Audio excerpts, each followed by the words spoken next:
test 2.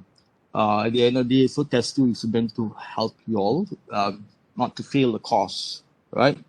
It's not there to burden you all and give you stress whatsoever. So anyway, that's that for that. So I think we can start our lecture. So we stopped last week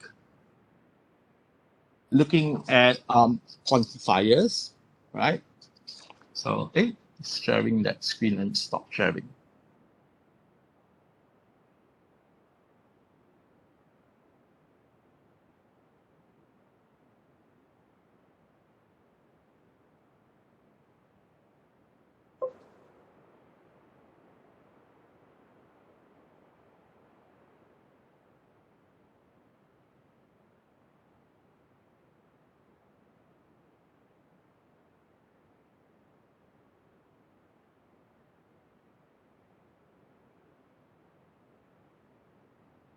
All right.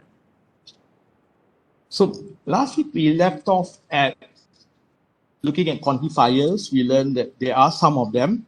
There are several of them, but the one that we normally use and are just as those two quantifiers, the existential quantifier as well as the universal quantifier, is to say that when you're doing proving for any mathematical concept, when you're proving a theorem, when you're trying to show an equation is balanced or an equation is correct that you've come up with, right?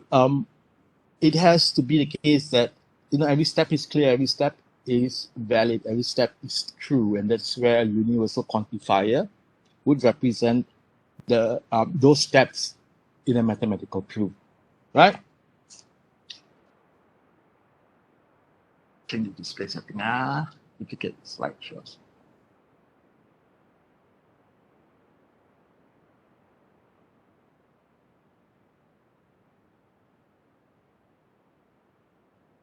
All right. So,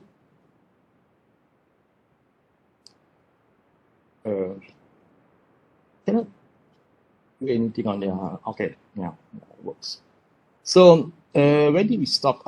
We are looking at previously. Go back and back. So we already finished all the way up to like Lewis Carroll and looking at examples of logic puzzles or logic games that you can be extending the propositional logic, right, to using predicate logic, which is also known as first order logic, right? So now we come to nested quantifiers. I think we did just very quickly some of it, right? So nested quantifier essentially or typically would represent your conditional statements when you're doing your coding, right? When you're learning any language, right, there's always your conditional statements, right? And those conditional statements, that's where the logic comes in, right? Because your conditional statement only will attempt to do something, execute something, or implement something when a state is either true or false. And to determine whether your condition is true or false, right, you cannot assume a very simplistic propositional logic because it's not all the case that your conditional statement is going to be true or it's all the time going to be false, right? So that's where we use this nested quantifier. So nested quantifiers are often necessary to express meaning of sentences in English as well. And of course, in computer science, right? And in programming, essentially. So for example, if we look at every real number has an inverse. So basically, we're saying that every real number has its inverse means if we to define x, right, as a real number, right, and therefore x should have another variable that is its inverse, right? Or in other words, a different variable to represent the inverted form. So then, we have the case that, like we see here, we say that for all values of x and there's some value of y, right? X plus y equals to 0, right? Where the domains of x and y are real numbers. So what does this represent? This represents x, right? And x equals to the inverted form of itself represented by y. So we know that any variable of the variable, if it's added to its inverse, it will always be equals to 0. So we can also think of the nested propositional function, right? Such as the one given here. So here we say that, or we can see that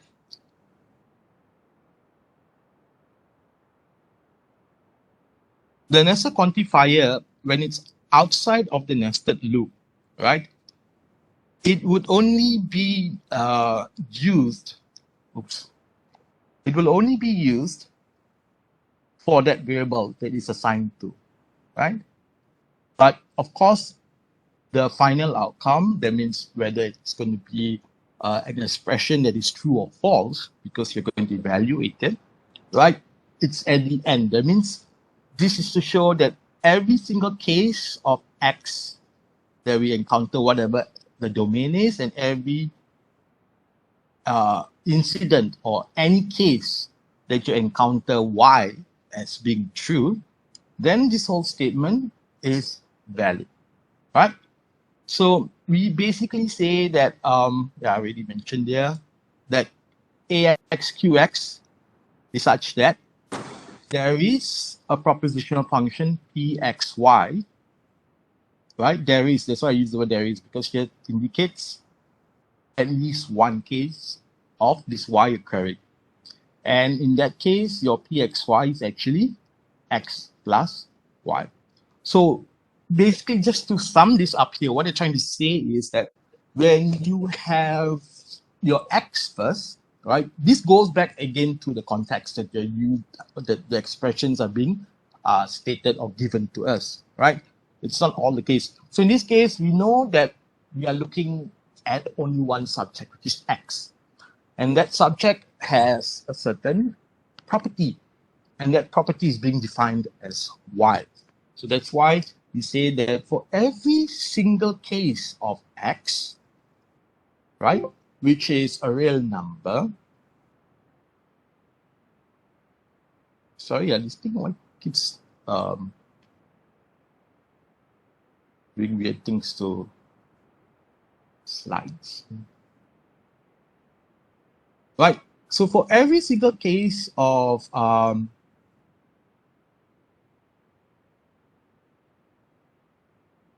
you see the screen sharing? Is it the proper projection, or is it showing the notes? Because what I can see on my side is the notes, right? The presenter notes. Yeah, it's showing the presenter's note. So basically, swap the one. I had to reshare this then, because I think WebEx got confused when I stopped the projection. Is this correct?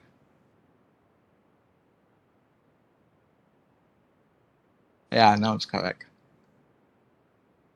I don't know why.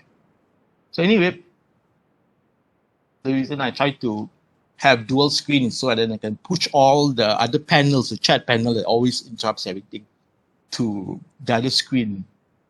So anyway, so this is just basically that, right? The AX here is the reference to X itself, and X has a propositional function that within itself, it has a built-in propositional function again. This time it's a condition on just Y, right? So that is on them.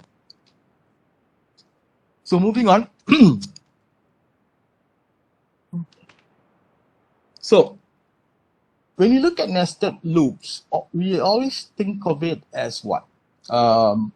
It's something that is meant to be independent, or like in programming terms or in data structure, it's basically represents what would it represent?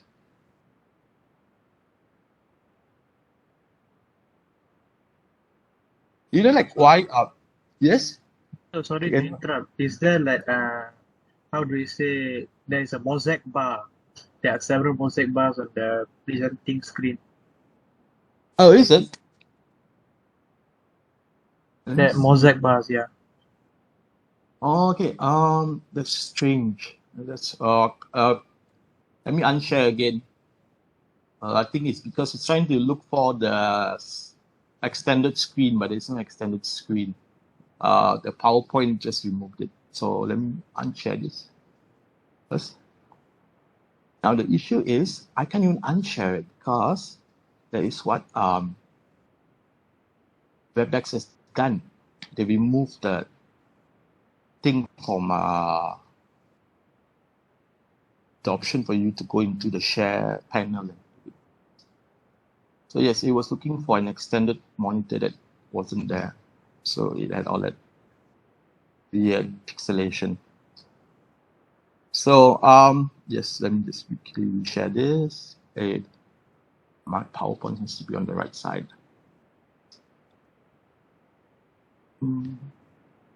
Should be not this side, should be the other side. Then I can see everything clearly.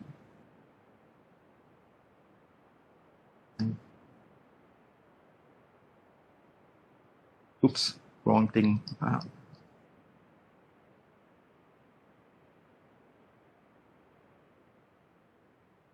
Oh yeah, you can see the correct one, right? Because the PowerPoint didn't pop up. The QR code did, but yep, it's projecting it. So anyway, just to continue quickly. So those nested loops are just basically like in data structure, it's like how we create functions, right? When you create functions, you're basically encapsulating certain parts of your codes. So then you have something which is private, then there's something which is public, right? And just that one style of us doing our coding, right? So to see that in nested loop, when you have a case that AX, AY, PXY is true, what we do is we have to go through every single value of Y to first determine that is it possible for it to be true for the given statement PXY, that means a propositional statement of PXY, right? And then if for some pair of X and Y is false, then AX, AY, PXY is false. And then both outer and inner loop terminate. So basically what you see here is when you have your if else conditional statement, right? Another way to look at this is when we did functions in the beginning of the semester under set. In chapter 1, when we look at summations, right? Summation is typically an iteration or a loop that you just increment the integer by 1. And that's usually what we do for our conditional statements, right? When we're doing our coding. So the values of AX, AY, PXY is true if the outer loop ends after stepping through each X in the given domain, right? So in other words, if you just initialize, let's say, you state that I equals to 0, I is equals to or less than 10, right? And then you have J, which is going to be an inner loop, right?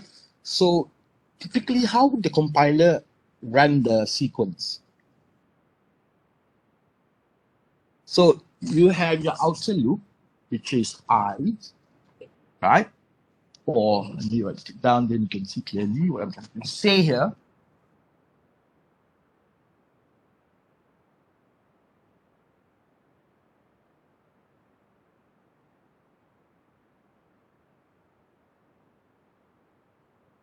See, right? Um,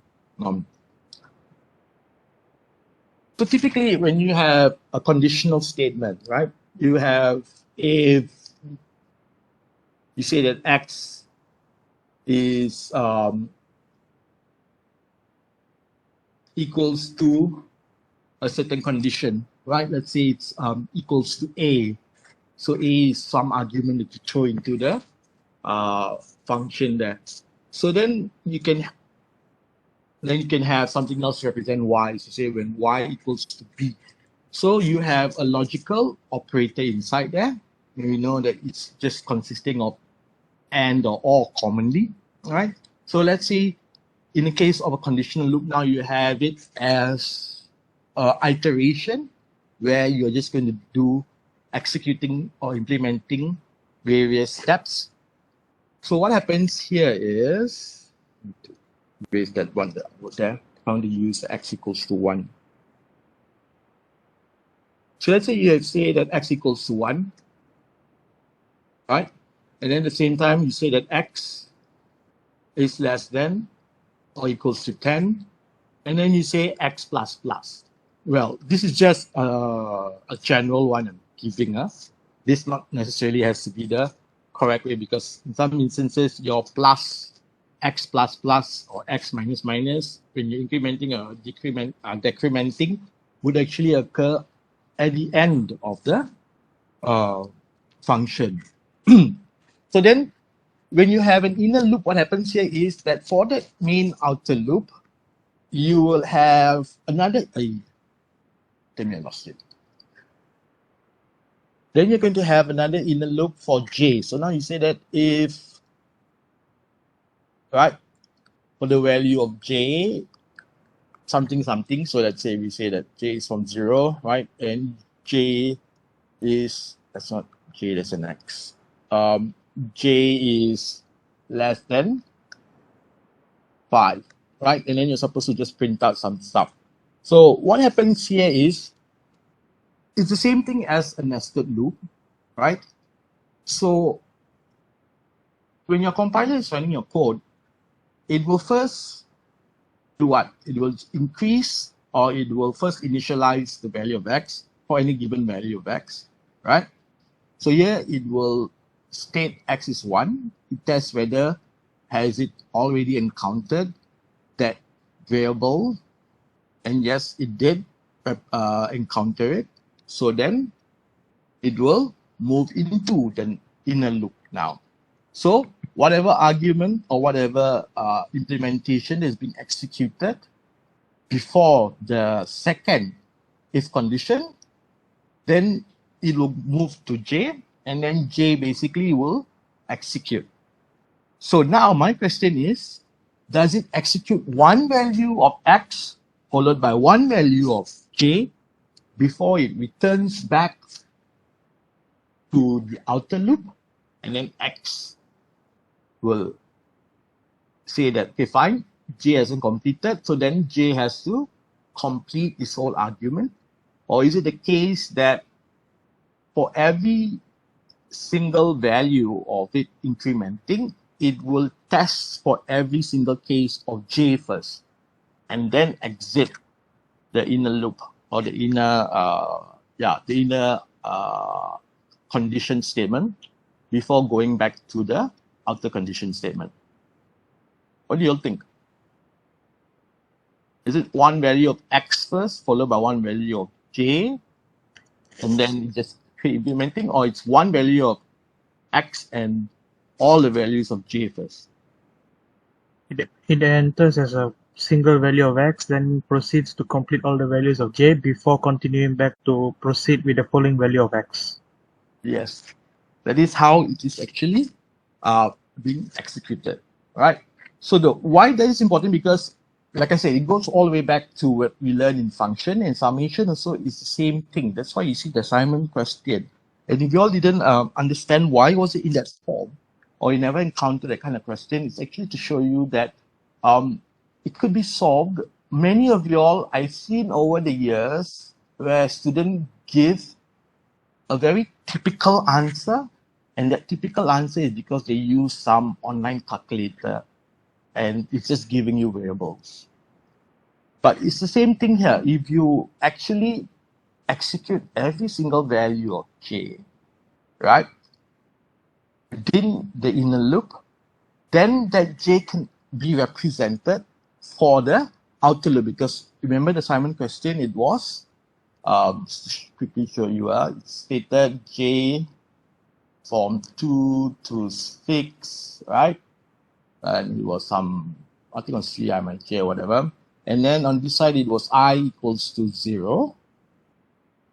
And its upper limit is j. So what has happened here is, to solve this and actually get us a value, an actual value, it's very easy. Execute every single value of j for every single case of I. And that way, you know that every single value of I means what? Because we know a case of I equals to 1 plus I equals to 2.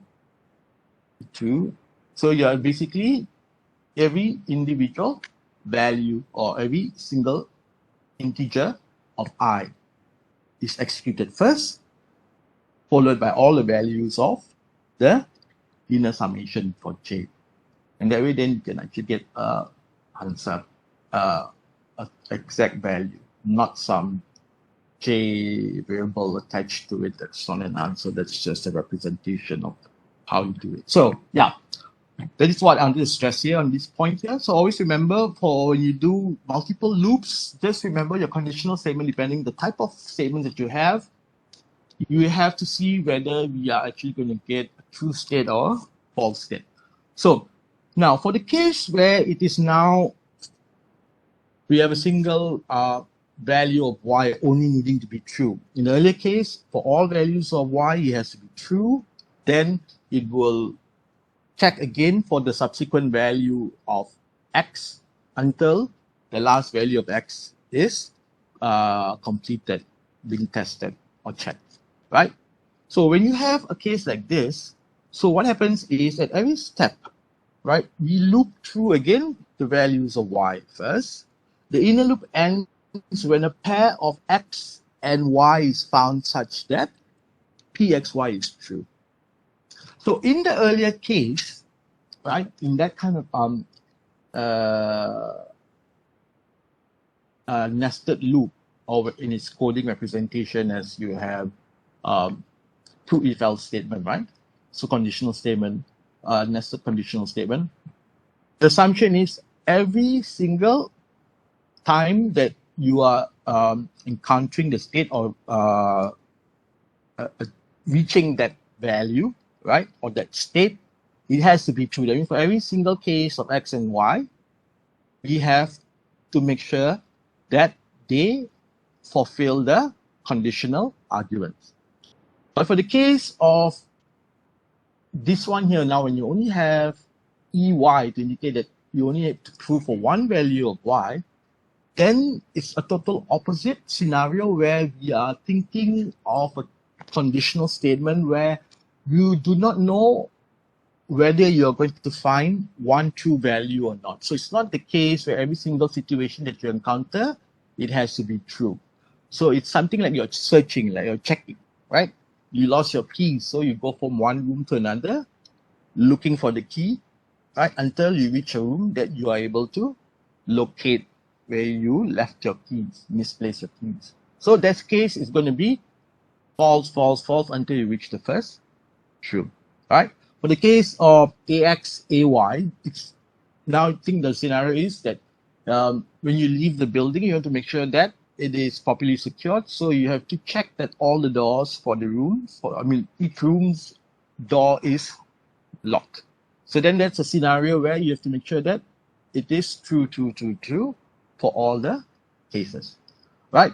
So if no y is found such that px is true, the outer loop terminates, and then it will return with your Boolean argument, which is either true or false, right?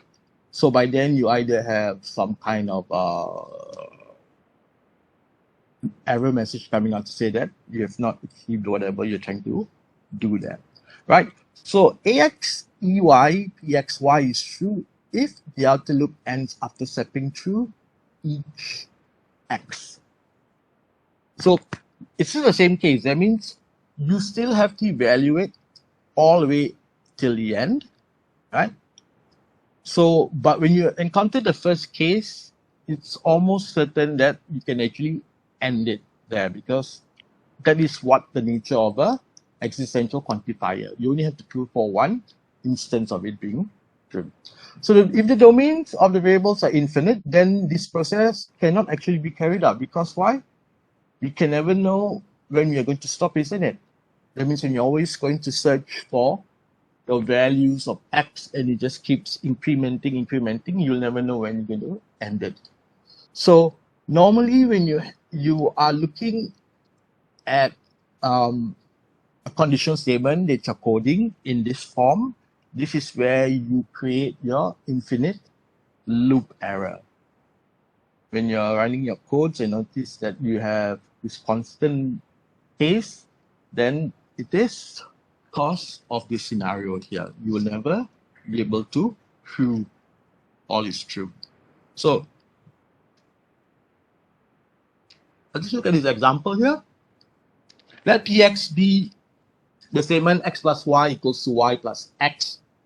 Assume that the universal domain or is all real numbers. Then we can say that for all values of x and for all values of y, when you just swap its precedence or its order, it will always be true, right? So ax, ay will always be true. Now, in the case of ax here, because this is just the ordering, it means that however it's written, let's say you're given the form of x plus y, right, equals to, let's say, an even, to say that every sum of x and y is always even integer, right? And then they say that for all values of x, for all values of y. Now this is follow its ordering, its precedence. So x comes first before y, right? But there'll be certain instances where you will see you having to evaluate ay followed by ax, like this example here.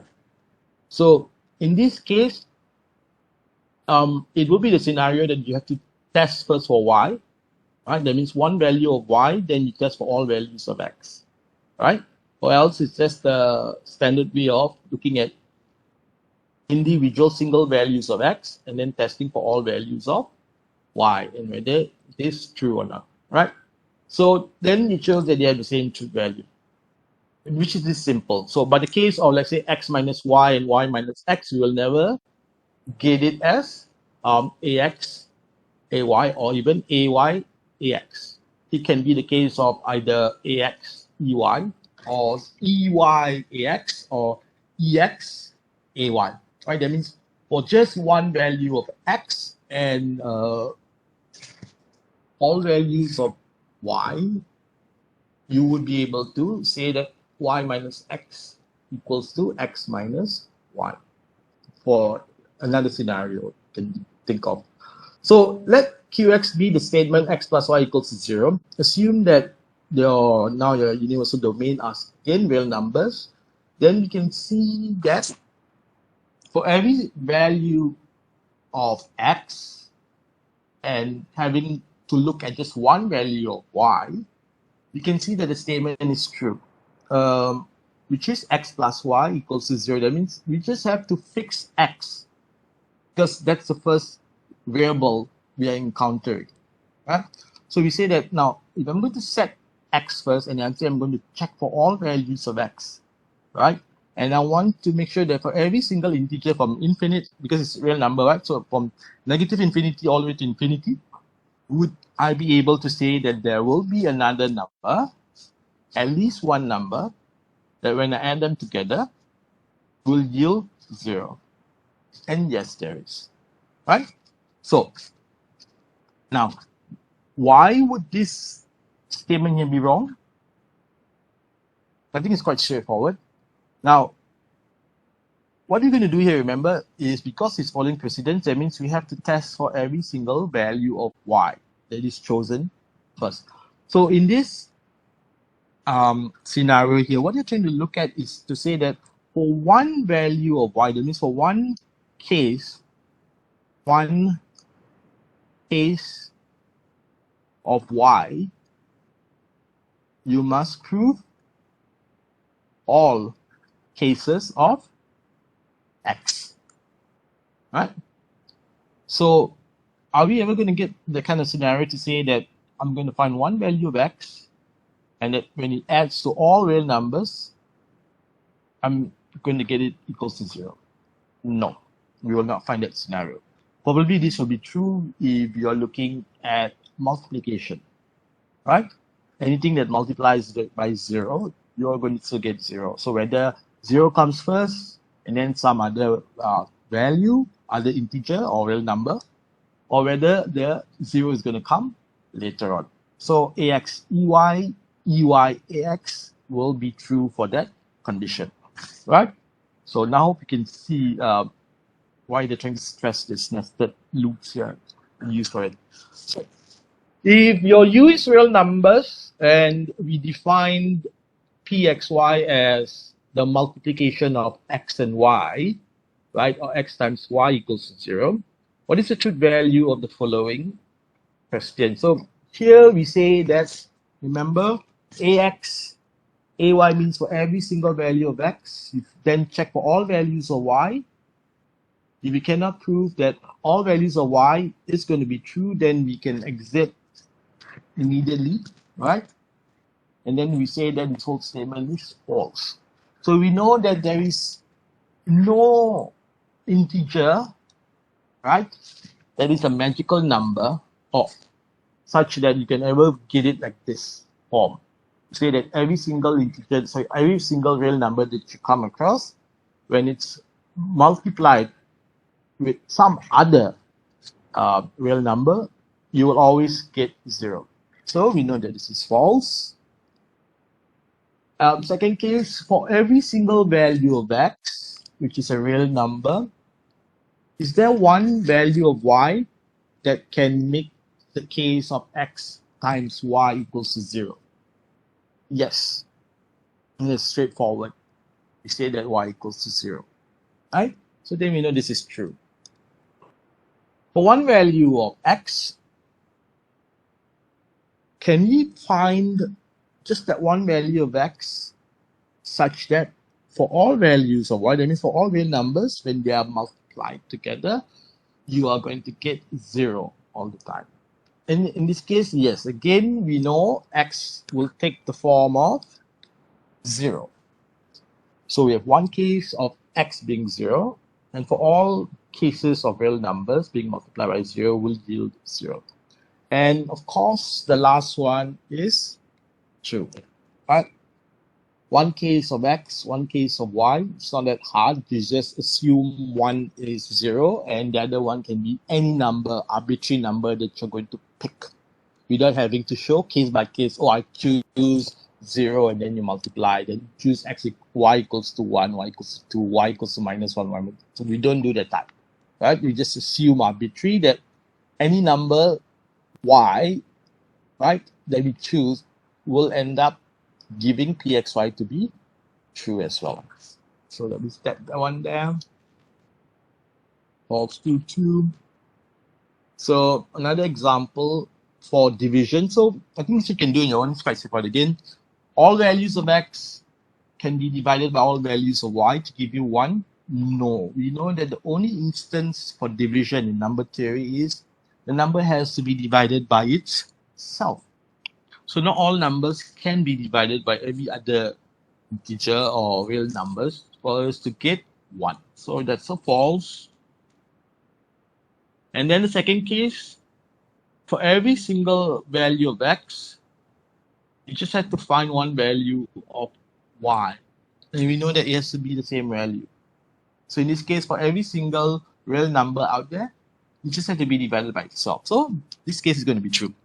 Then for one value of x, all the values of y, you know this is false. That can never happen with division, because unlike multiplication, which is commutative, division is not. X divided by y is never the same as y divided by x. So that's false. And lastly, of course, this is going to be true, right? So the quantification of of the two variables is summarized there. That So we know when is it true and when it's false. You can read this, but I think it's quite straightforward. It's just based a lot on common sense.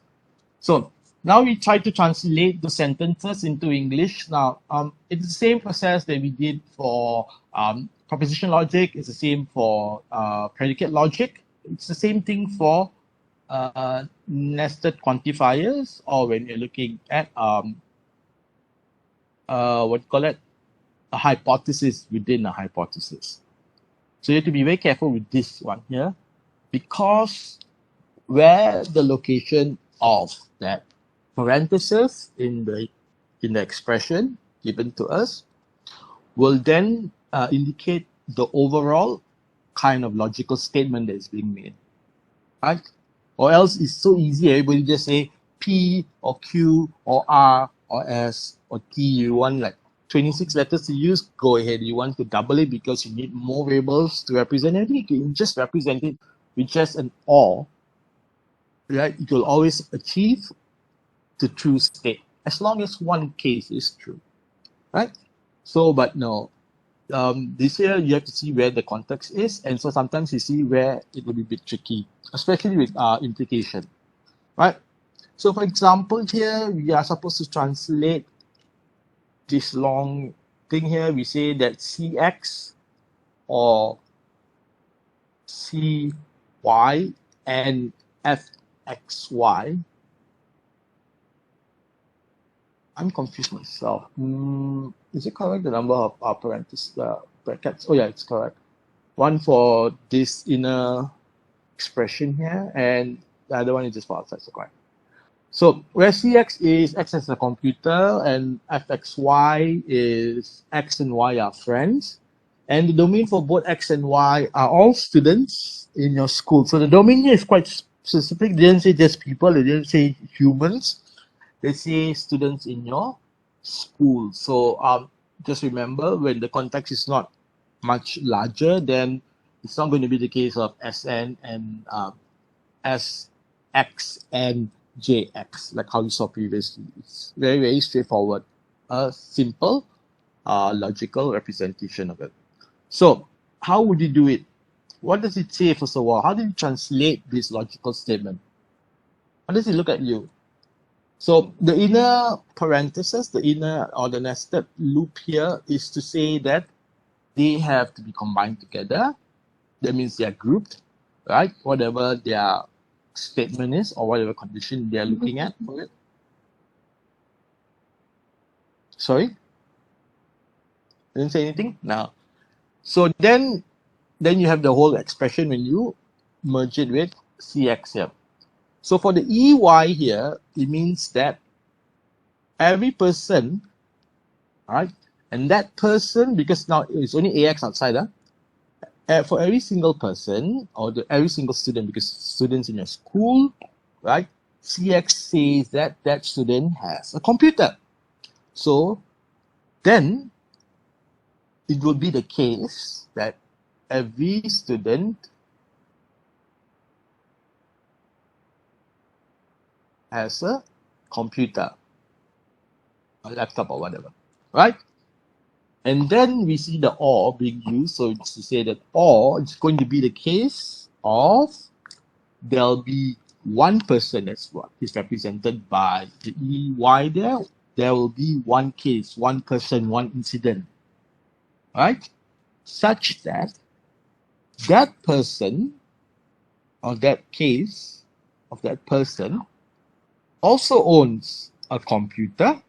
So also has, so you say that one student has a computer, and because the and is being used there, and such that fxy is what? Fxy is they are both friends. So you see this propositional function for fxy, it is looking at now two subjects, and the predicate for it is just one, which is just looking at the friendship, the properties of it is just one. They share the same property, right? So Why would that be important? Because it's not a binary relationship, then it loses its significance. But it's still not wrong to write it like, X knows Y and Y knows X as well. So anyway, so in this case, what can we say that now we are going to state that all the students in the school, every student has a computer now. Based on that first assumption that every student in the university or in the school has, or in the class has a laptop, when you encounter the first case that it is not true, that all students, and that the one student doesn't have it, then you fall back to the second or the inner statement that was made, right? Your claim. And that claim was, now you're going to find one person, and that person would have a laptop. So can you see the reasoning behind that? It's a step-by-step reasoning, something that we use our mind to, like, in a split second, come to the conclusion that So- every student, yes. Can you say it again? Repeat, please. Thank you. Repeat. So you see here for AX, when you look at the whole expression, right? Don't look at it literally. That means you, from the left hand side, you look at the first one, second one. First, you have to look at it overall and try to understand the significance of the placement of the predicates. If you say that AX, AY was outside, right? Then it would indicate that, the variable X and Y are significant, right? From the beginning or for the whole condition. So in this case, when you just have where is everything? Oops. When we have only the case of AX being outside, or the first quantifier for us to encounter, it means that whatever X is, it will be the case that it is significant. That means you're going to test for it first.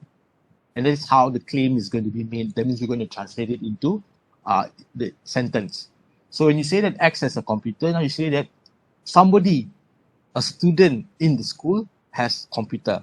You encounter the AX, then you say that every student has a computer. So we are testing for this value now first, because that is for CX, which is for X. Now, if that is not the case, that every student in the school has a computer, we have this statement here to say that, or, because we're using the or operator, or there will be one student represented by the EY, because you only have to prove there is only one. Even there's a lot more, we don't care, as long as you prove the first one, right? And we say that that person now, right, has a computer. And at the same time, we have this oppositional function there, which basically says that X and Y are friends. So remember, because of the AND operator here, this statement for CX and this statement for FXY must always be true, right? So the only time when that is true is when you always get it as true. No, isn't it? That's why we have the EY there, just to show that now you're going to find one person, right? And that person has a laptop. And that person guaranteed knows X. So here it's trying to show that when you say that this is your school and you have all these people, you're going to identify people who are having laptops. You're saying that now everyone in the school has a laptop. So then you go and check, oh, actually almost all, but it's not true. But it's fine, but true or false, because this is an or statement there. So CX can be true or false. Then you have to look for somebody else who doesn't have, if that person doesn't have a laptop, that means the CX is not satisfied. So for that person X, he would then have a friend, and that friend guarantee would have, in the wrong color, guarantee would have, why is it so blue? Change to green. Then that person here is your EY. So I'm using the wrong E. Right? So this is your EY. So here we're saying that one person will be a friend of that person who doesn't have the laptop. So that's how the whole statement is called, the whole concept of that statement. But if you look at it literally, you can still do it step by step, right? Every student in your school, because this refers to the overall hypothesis, right? Every student in your school has a computer. Now, when you make that claim, it means it's a very strong claim. It must be true, true, true, true. That's how it's going to be. That's how you try to look back and think how we're going to put it into English, or how it's supposed to look like in English, right? So that's where you have the or coming in, because this is like saying this is plan A and then it's going to be plan B. We are almost certain plan A will work, but as a backup, we have plan B. So then that plan B would be saying that, or that student, if we want to put it like really precise, or that student has a friend who has a computer, right? So in this case, you're saying that you don't have to worry about students being left behind. They can go and share their online classes with their friends or something like that. Do you get it now? You understand? Yes. Yeah, because you see, if you look at it in the other way, from the different perspective of saying now I have the quantifier just for AX, right? And AX C X, or then just the same thing behind there, right? Now this means that for every value of X has to be satisfied. That means your statement cannot be like this, every student, because this say that you are claiming everyone must be owning a laptop, but if it's not, then that person surely will have someone who has it, right? So when you have it without the outer parenthesis and you just attach the AX to CX, now that's going to be tricky because it basically says that you have first prove every single case of X is true because AX is true, right? And then you have the OR there, and then EY is only being attached to FXY.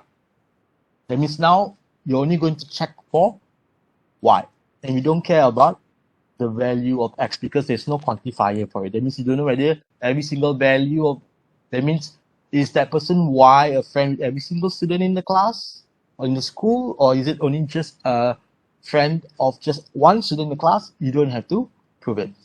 But the original one here does that. Is to say that if that one person is not satisfying the first one CX, then it's likely, and it has to be true now because this now becomes false. So your whole hypothesis of it being true depends on you getting the second statement as true. So you must have a friend who has a laptop, right? So that is usually how we do our thinking, how we come to decisions of like making decisions, right? Our decision making.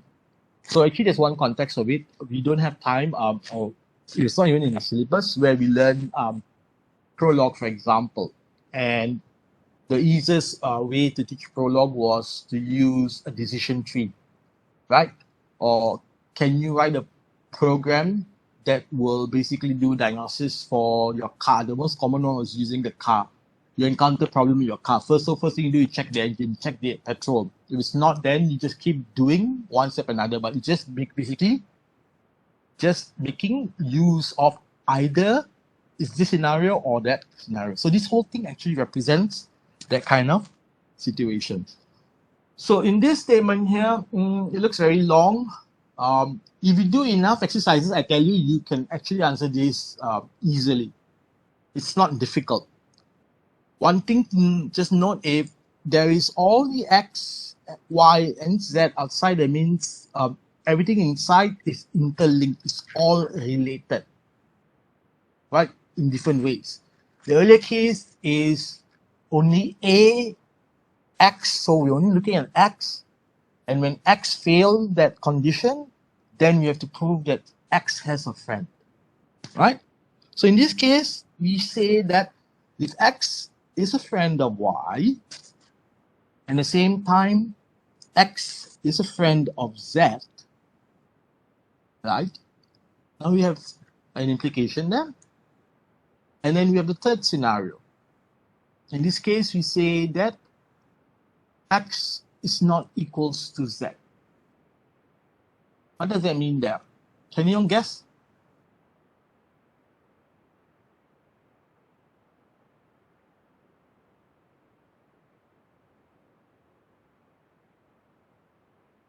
Y and Z are not the same person. Yes, exactly. Y and z cannot be the same person. And why is that so? Because depending on the context of the quantifier used, in the case where it's all x and y, right? So that means one case of x, and when you encounter by looking at now all the values of y, you have to exclude that one incident of x that has already been chosen. So likewise here lah, for the z and y. So you're trying to say that x has two friends, right? X has friend y, x has friend z. And when they are not the same person, it means that we cannot get the case of f, y, z. And that is the one here lah. So, but remember, here, if you look at the quantifiers outside, right, you look at it from its precedence as well. So we're going to look at x. We're going to say that there'll be one person x, right? And that one person x is going to have all these y friends, right? Because they didn't give the domain, did they? Probably is the same as previous question. So anyway, then you'll be all students. So there'll be one student who knows everyone else in the school, right? So then, because of that, y. And then at the same time, this x person will know also for all other cases of z. And as long as as long as y and z are not equals, that means they are not the same person, basically it means that there is one person, or rather there are two persons in the school who are not mutual friends. Because you say that x is to represent one student in the school. So you just have to, let's say now, to just simplify the scenario, we have 5 students. 2, 3, 4, 5. Student 1, 2, 3, 4, 5. And then we have friendship. So this 1 and 2 are friends. So that's represented by your F. This is like F. This one is an F, right? So we are going to check and see whether for one case of X, and when that person X has other friends in the school, are those friends actually also friends at the same time? Because that's where the implication comes in, right? The implication is to indicate that those two persons, Y and Z, are not the same person. So the significance earlier on for the where Y is not equals to Z is just to say that because X is tested against this condition and this condition separately, so there's a likelihood that both X and Y can be the same person, right? So when those two are the same person, this can never ever happen, right? Because it shouldn't be there in the first place. It's just like the case of, like, when you're looking at any division number, you're dividing integers, and we say that value of the denominator can never be 0. So it's just one case scenario. So it's the same case here. So you will see a lot of cases, a lot of instances where it's something like this. So this form here is just to represent, it's an exception, right? There'll be one exceptional case, right? Or there'll be some very minor exceptional cases when you are comparing multiple, or when you're taking into consideration multiple variables, just to show that it's distinct, right? So your solution here is to say that for every student, none of whose friends are also friends with each other, right? So just to simplify this before we probably take a short break. Now this statement here is very, very confusing. You did not done enough of the exercises to translation. Every student, none of whose friends, right, are also friends with each other. So you're saying that for one value of x here, right, there must be all the values of y and all the values of z, as long as they're not the same. So there'll be that one student. And for that one student, it is represented as every student. That means every time you encounter one student, that one student will certainly have friends who are not mutual friends. So here they left out the domain, but if they actually gave the domain, then probably it will be easier to look at the context. For example, you say in the university, rather than say in the classroom or in the faculty, because they're likely they can be friends.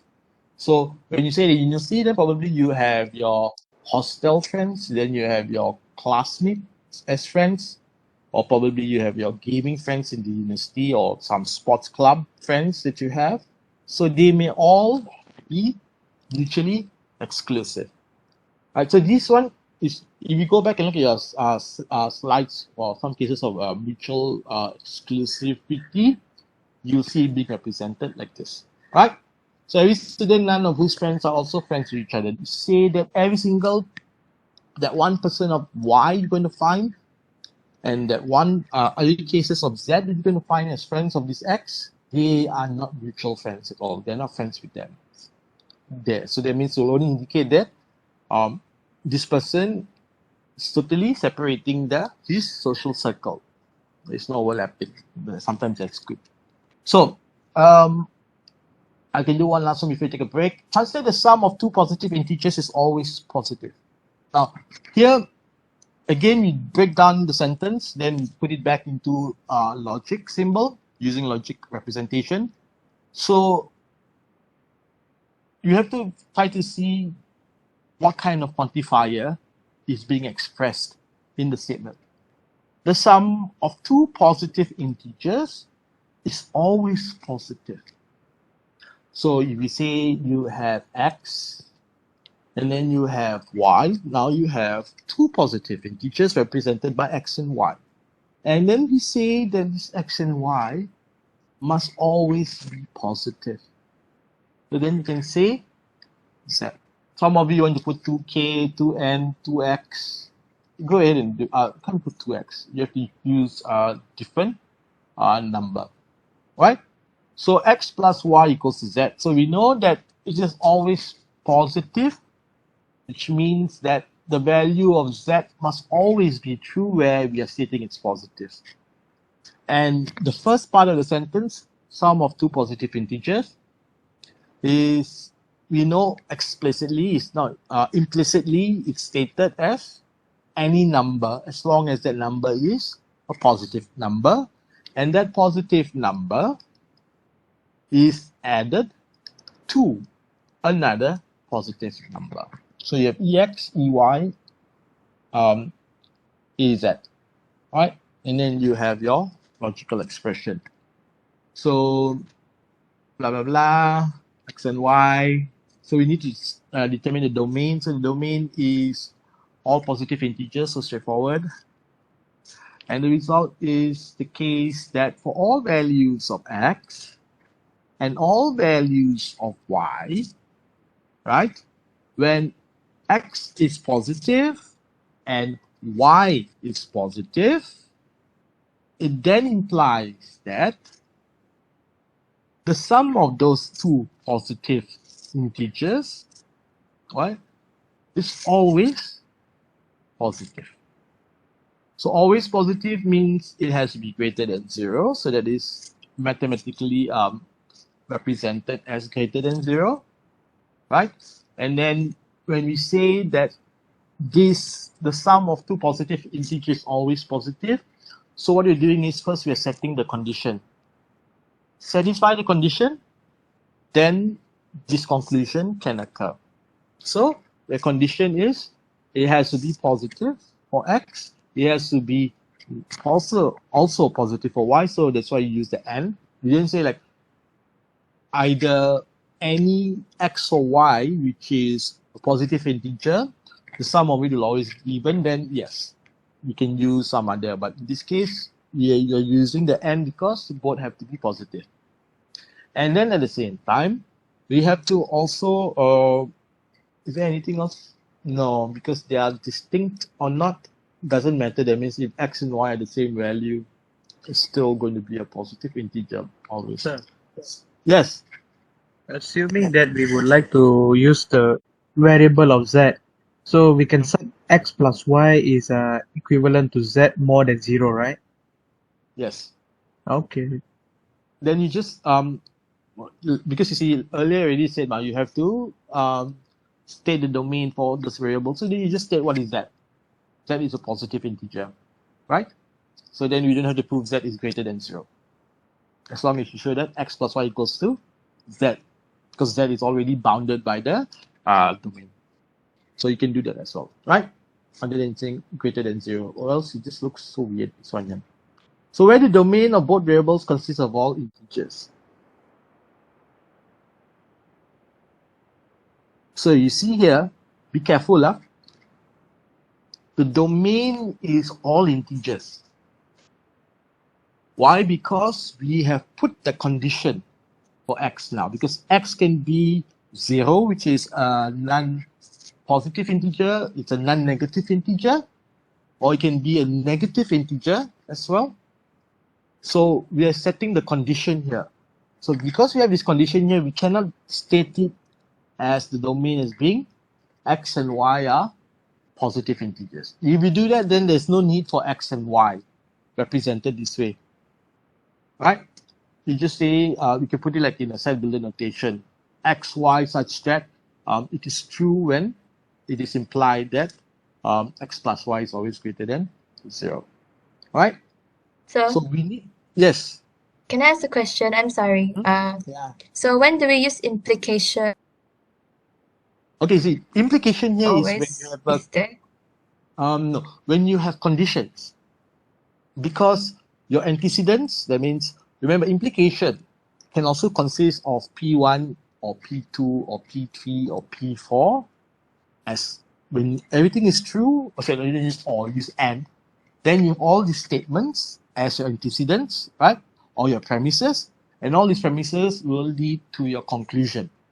So you have to satisfy each of those premises as being true. So it's the same case here. You have to first show that x is a positive integer, y is a positive integer. They are not the same number. If they're not identical, it's not 0, whatever conditions you have, then it will have your implication involved. Because you're trying to say that based on these conditions or these requirements, once they are met, x plus y will always be an even number. When you go back and look at the case of the only time when it's not a Socrates, is it? Sorry? No. Socrates, is it? Sorry? No, I'm trying to say the- that, the truth table itself, right? The instance where it is false implies true, and yet it's still true, right? So this is just to also show that when you are encountering cases where you can still find an even number, form a combination of a non-positive integer adding up to a positive integer, right? Because it doesn't satisfy the antecedents. So implication, you have to look at the statement itself. Normally, when you have something like this, it says that you're setting the condition, you're setting the scenario for X and Y or whatever object you're given. And when it's given like that, then you say that whatever else is a consequence of that nature. So in this case, it's like this because the nature is their positive integer. So that's why it has to be represented this way. And then the domain has to be a larger one. Right? Or else, like I said, then you don't have to state x equals to 0 and y has to be greater than 0. But when you don't show it, then the whole argument here in logical notation is wrong. Because it wouldn't make sense then. So because yeah, this is how basically computers they compute your mathematical equations. They always see it's true state or not. Can it be achieved? Right? So I think we need to take a short break. Also, probably students will be dozing off and also you can take a 10 minutes break and then One question, sir. yes. Sorry. Mm. So just now, the previous slide, can you go back? I want to ask a question. This one or some more? Yeah, this one. All right. This one. So what the first part, x more than 0, y more than 0, if that part is false, and then the next part, the x plus y more than 0 is true, then this whole statement is true, right? Mm-hmm. So I don't quite understand. I think let me see. This is missing the additional parentheses. There should be one here to indicate this is your antecedent, or else it's going to look like this is an independent variable. So this will then be one independent case that you are testing, checking, right? And this is another independent thing that can also be translated like this, right? The only y is the antecedent for that statement there. So it's wrong actually. There should be that one more Thank you, sir. Then with that, I think then it's clearer, right? The answer is clearer. Yes, thank you. You're welcome. There should be one more parenthesis there. Put it in now.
二の足を踏んでた自分への基準も捨てたありのままの姿を愛しスタートを今駆け出してく生まれるケツがまだ繋げるケツなら君さえいればほら傷だって言えたおかえりの言葉もただいまの言葉も永遠になくて終わりあってだから秒だって歌わなくて12の魔法が解けたその後も変わらず君と明日を描きたいあの日書き止めた憂いを紙飛行機みたいにそっとたゆたう空青に消える心溶かすように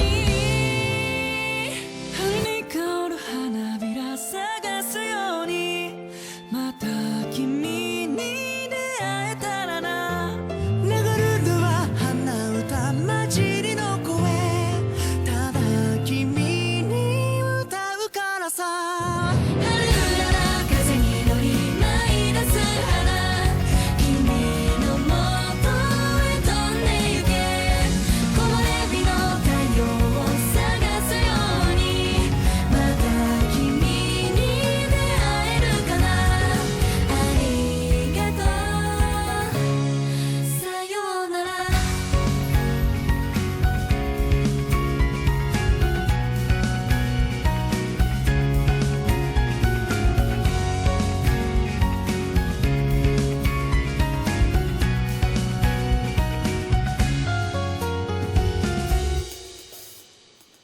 それぞれの道を歩いて笑った君と僕の明日が始まる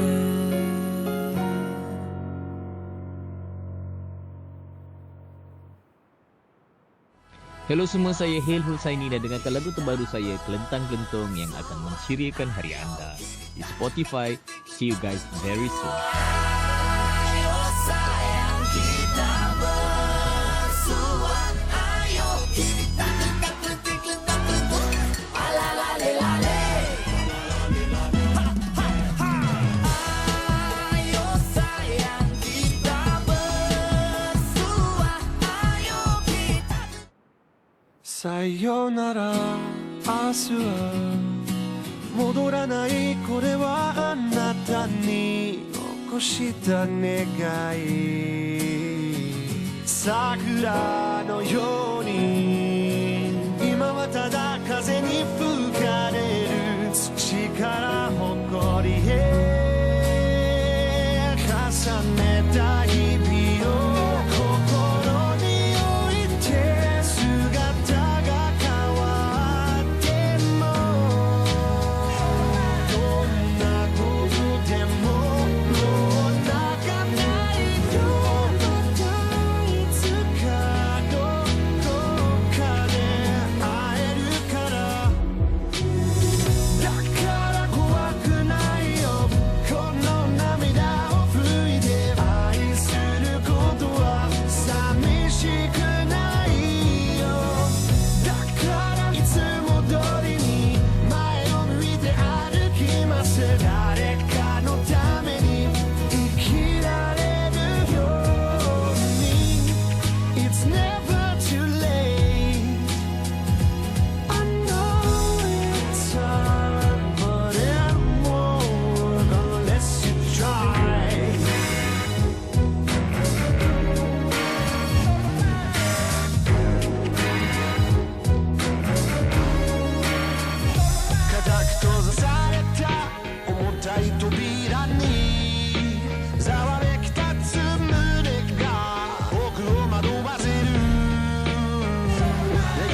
吹いて愛することは寂しくないよだからいつも通りに前を向いて歩きます誰がのために生きられるように君のその笑顔で僕は生きていける愛することを教えてくれただからいつも通りのその笑顔で見ていてね君だけのために生きられるように It's never too late ありがとう不安に二人で I know I know I know ララリラララララ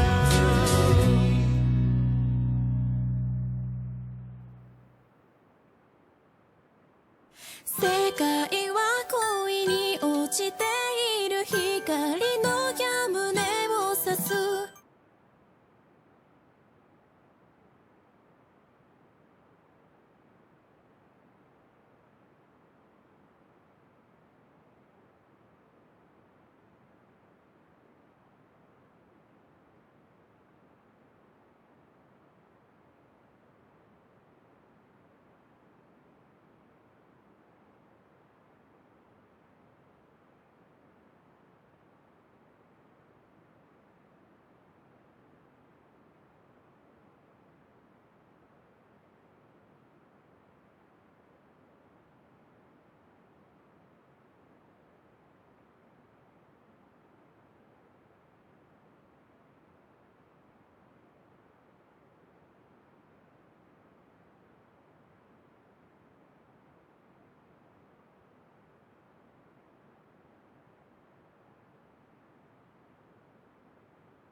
to do number 2 first, okay, because it modified what we have in number 2.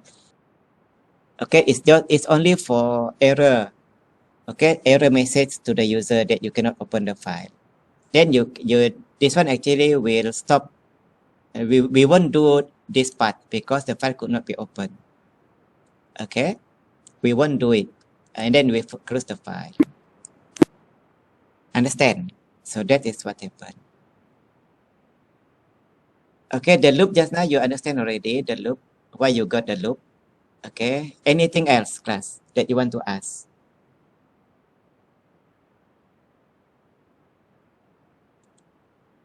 Anything else? What time is it? Almost 4, isn't it?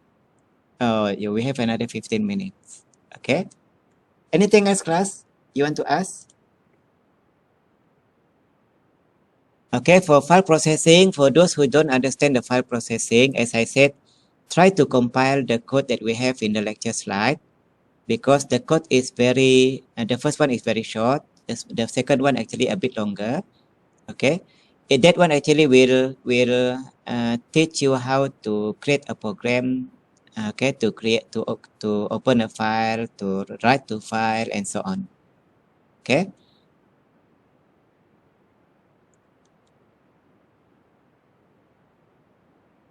Okay, class.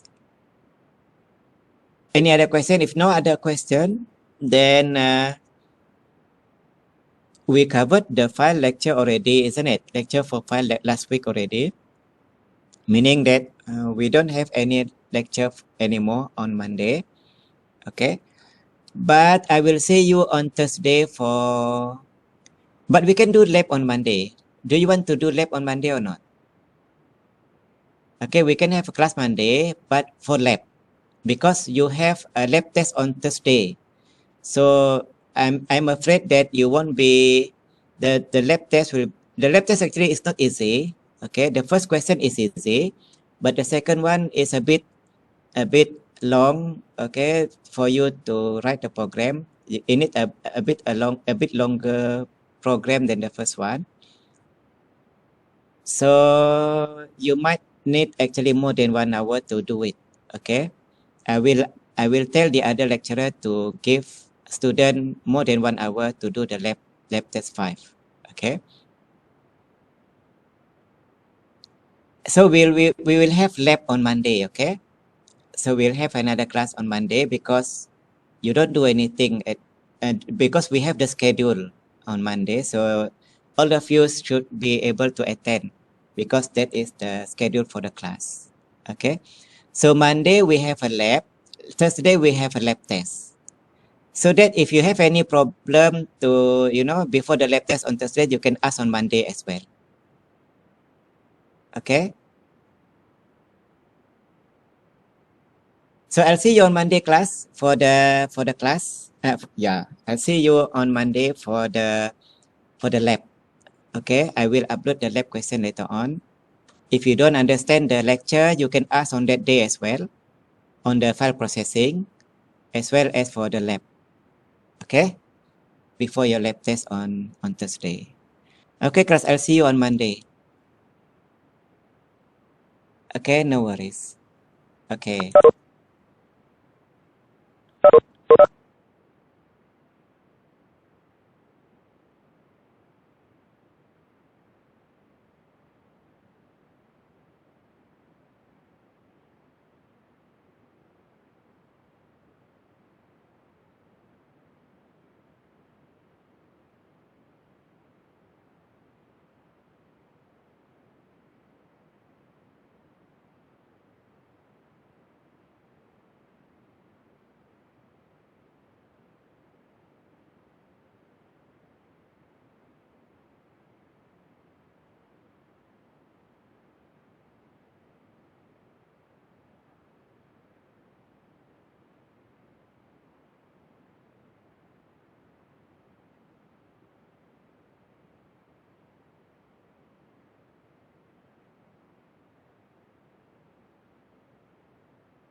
All right.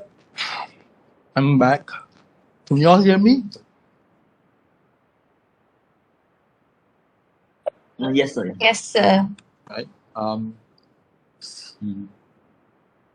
Sharing it. Why is not reach the end yet?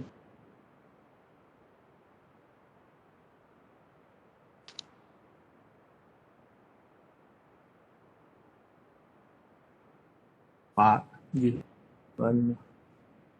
All right. So, in the instance where we are asked to translate mathematical statements into your predicate logic, like the one here. We can't see anything.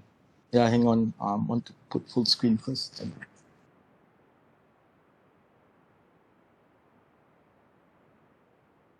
Stop that other sharing.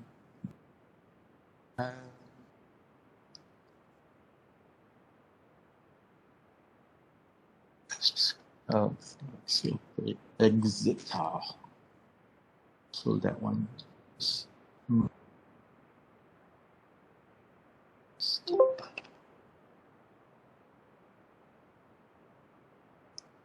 Can you see?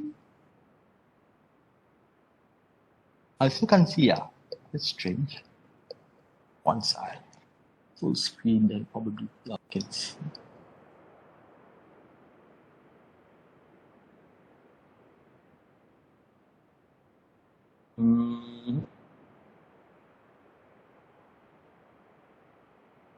I will pause and repause.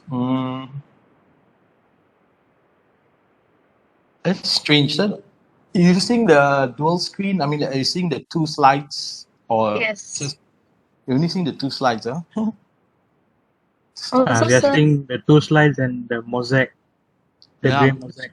Yeah, this is strange because on my side, both my screens are the projected PowerPoint slides. Cannot, and I have to let me record. Let me record it.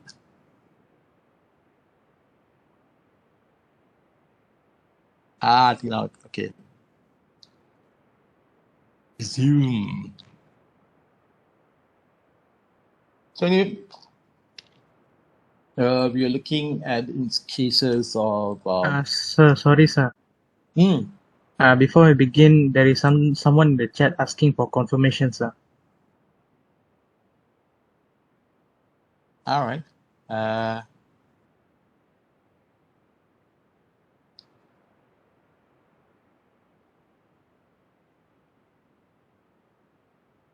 But still with the Note 1, or you all are seeing the proper screen now, isn't it? Just the projected screen.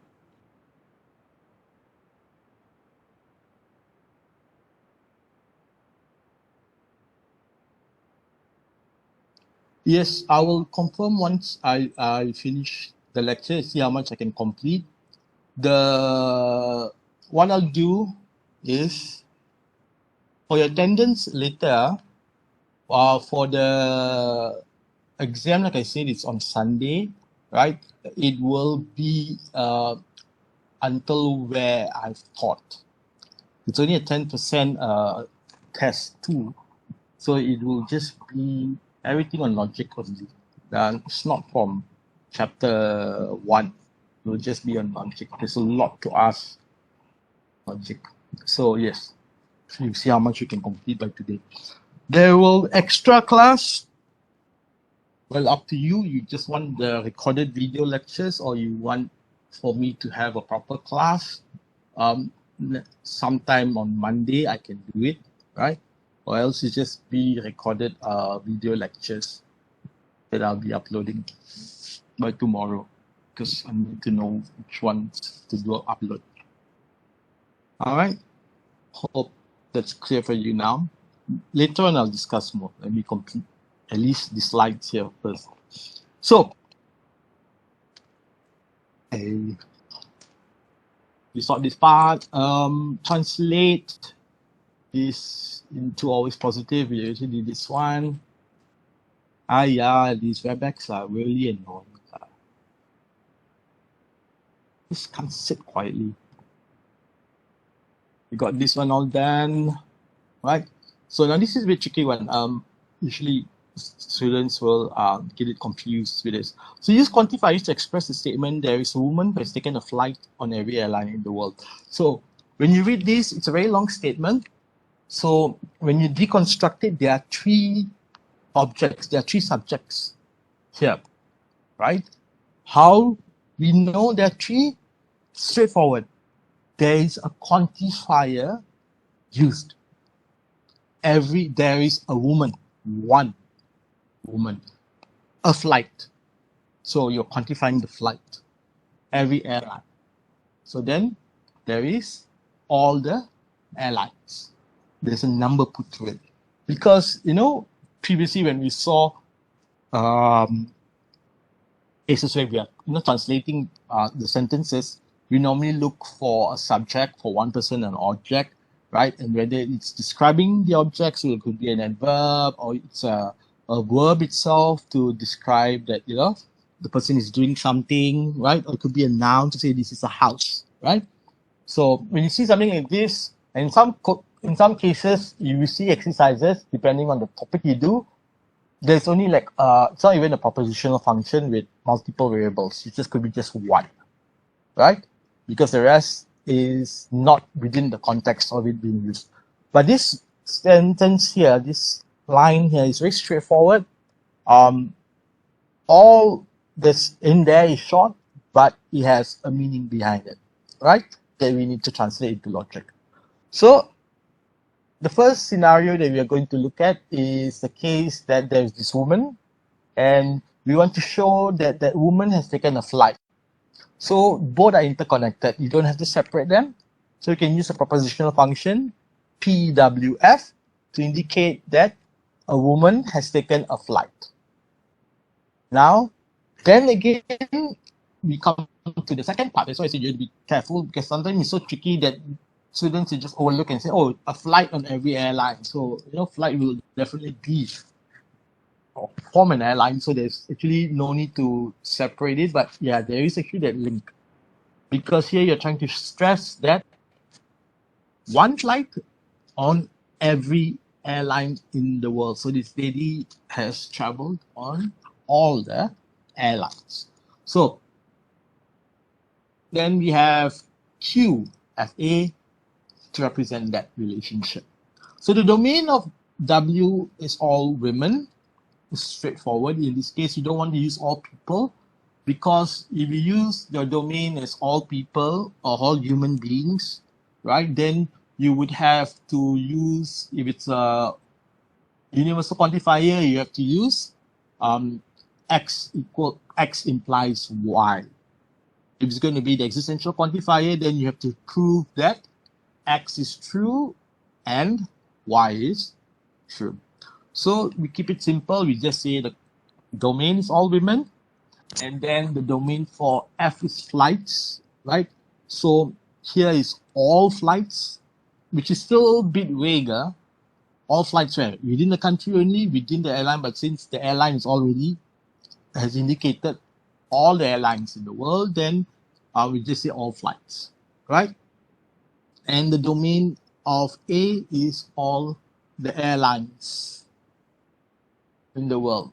So it should be a bit more precise and clear with that. In the world, all the airlines, all existing airlines. So then the statement can be expressed as what? So here we know one woman, so easy, EW. All airlines, so then there will be every single quantified A, and then every airline. Sorry, airline is for every airline. I got it wrong there. And then it's taken a flight, so that's EF. And then, of course, this has to be true, this has to be true, right? So this is actually a nested expression from an original EX, right? Where you're trying to say that, let's say we say PX and QX, what we did previously. So it means that that person is, of all the people, that person is now a woman, and that woman for that status has taken a flight is true, and at the same time, the airline must also be on, it must be all the airlines, right? So that flight that the person has taken must be on every airline in the world. So then you get that as true. So here, going back to your friend's question just now, right? When do we use implication, right? And I gave that condition, right? That both X and Y, even though you just said, the sum of a pair of positive integers is always even, right? It's a conditional statement for every single case. And we remember when we first learned the quantifier AX, right? Then it's usually the case of PX implies QX. And if you're using the existential quantifier, this is the scenario that we are looking at.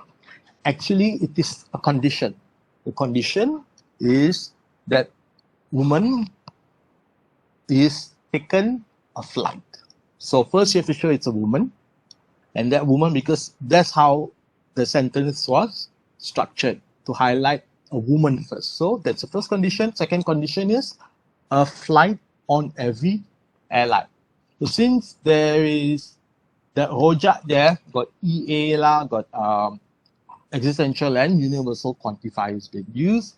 So when it's all mixed, you cannot use anymore the implication. We straight use the and. So here you have to know what is the antecedent and what is the consequence. So it's quite straightforward. We want to show that the woman is a woman and the woman has taken a flight. And then at the same time, we have to show that the flight exists on every airline. All right?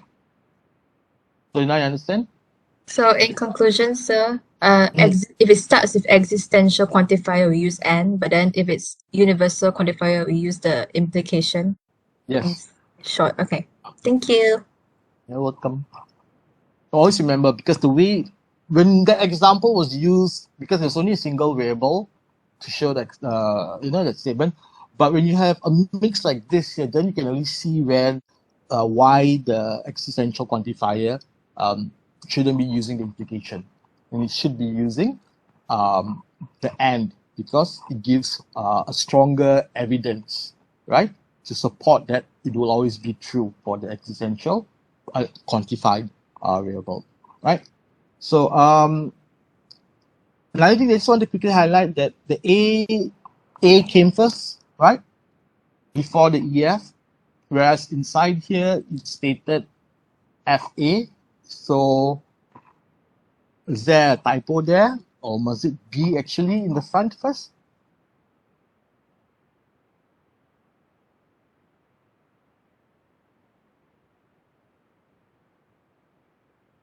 So why the A it comes first before the EF and not the other way around? It's only because it's easier to prove that every single airline in the world, right? You just have to find that one flight that that woman has taken, right? But if you put the EF first and then the AA, what you're trying to do is to say that now I must find one flight, right, that is taken. If the EA comes before, the EF comes before EA, is to indicate that for one value of F, there must be all the values of A, which is harder to prove, right? So, and it's easier to interpret if you see that AA, EF. You look for every single airline, just find one. Rather than having to find one, that means when it's an EF, you have to find every single flight. So there's a lot more flights than airlines, right? Hundreds of thousands. So you have to check every single flight, and that flight has to be on that airline. And that flight on that airline has been taken by that, right? So that is that representation there, and why the A came before that. So choose the obvious predicates and express them in predicate logic. So moving on quickly, brothers are siblings. Now later on we see in we'll actually see in a more simpler form in relation. But in this case here, we're looking at saying that brothers are siblings. So you notice that rather than use a single propositional function, right? Rather than say that they are brothers, so we say siblings, right? sibling XY. So what happens here is you're saying that if X is a sibling of Y, then they are brothers. Can it also be the case that if you say that X is a brother of Y, it implies that X and Y are siblings? So in this case, the precedence of X and Y doesn't matter. And you can't really see it in this case. It's only in recurrence relation, then you see how X is in relation with Y, and it can be the other way as well, right? Implicitly, without you explicitly stating it. So this case for the first one is to show that first you have to prove that they are brothers, because when they are brothers, your mind automatically say, oh, they are adik-beradik, right? The second case, siblinghood is symmetric. So here, what's a symmetry is defined as, previously we learned that symmetry means what? Symmetry actually is in, this topic is actually related closely to relation. Relation will know a lot more about symmetry. So symmetry means that what appears on the left will be the same that is on the right according to that plane that separates them, right? So here means that if I am a sibling of person A, then the same thing can be said by person A. I am a sibling of me. Now, when it's not symmetry is when there is, think of it like either equal sign or lesser than or greater than sign. So then age. Anything with age, automatically it's not symmetry. So we say that X is the father of Y. It's not symmetry because Y cannot be the father of X. So we have to come up with a new relation defined as Y is the child of X, right? And this goes further with you use the relation or the defining that propositional function as brother.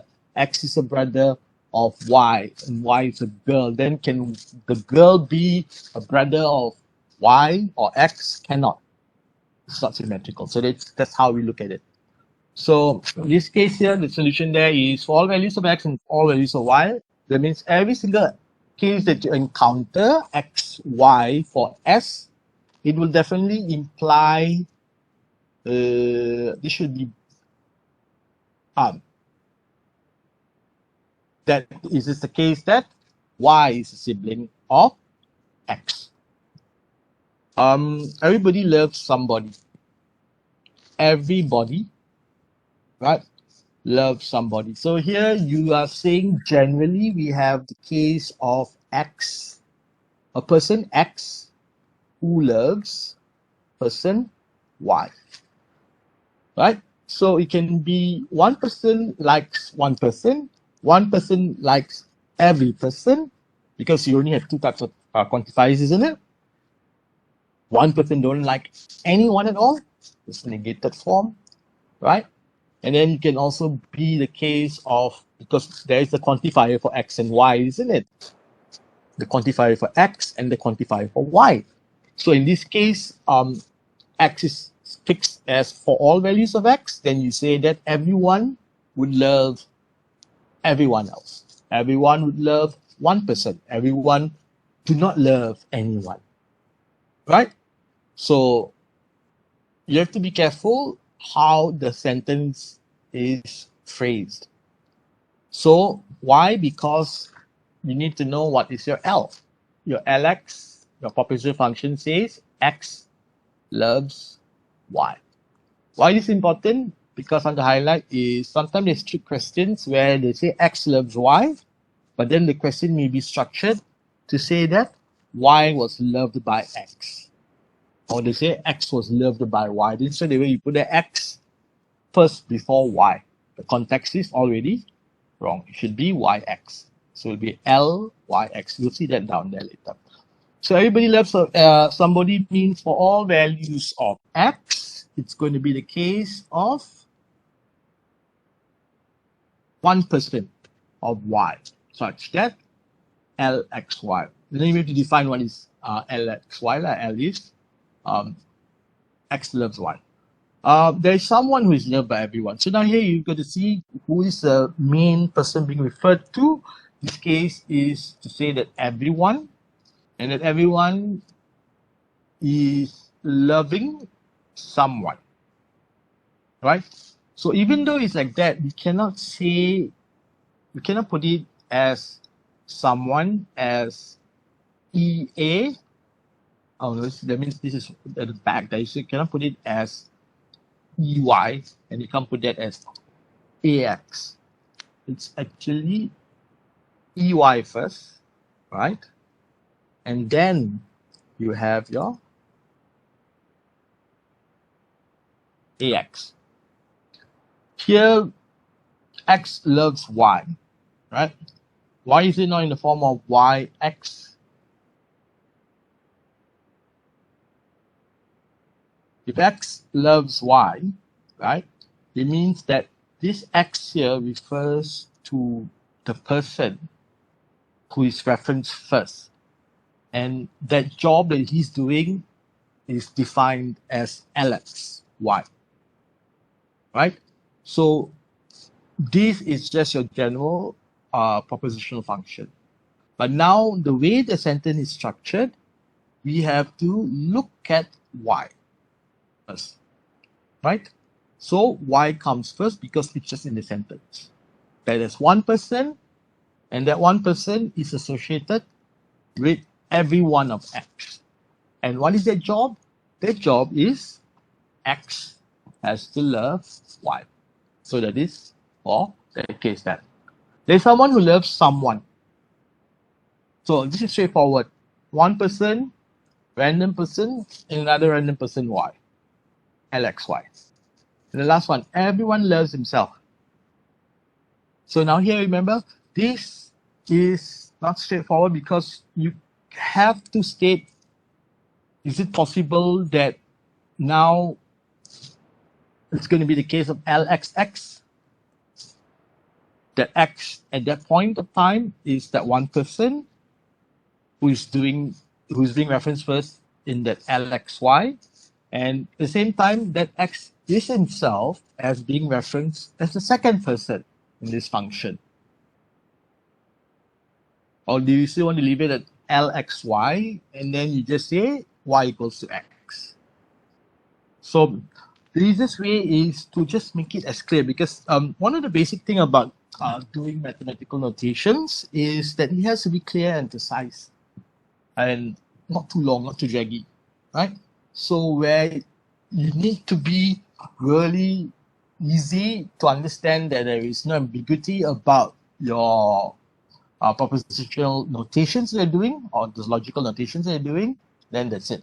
But in some cases, for it to not lose the context, right, you would then need to have to add in additional ones out of the long ones. Now, based on my experience, there is no hard and fast rule as to say that this is fixed for logic. These are only the way that you can represent that statement.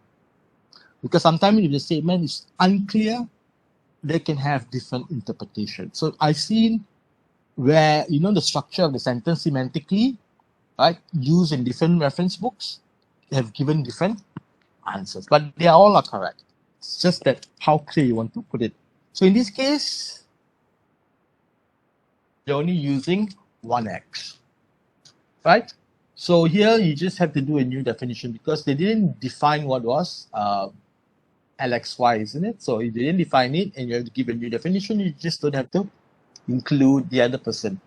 This is quite telling that, okay, this means that this person loves himself, right? Or it can be in another context of what you say X, L, X. Yeah. So negating lesser quantifiers, it's the same like what we've done previously. We call a logical expression up there for the airline thingy. So now we need to use quantifiers to express the statement that it does not exist a woman who has taken a flight on every airline in the world. So remember the original statement was there is a woman who has taken a flight on every single airline in the world. So now,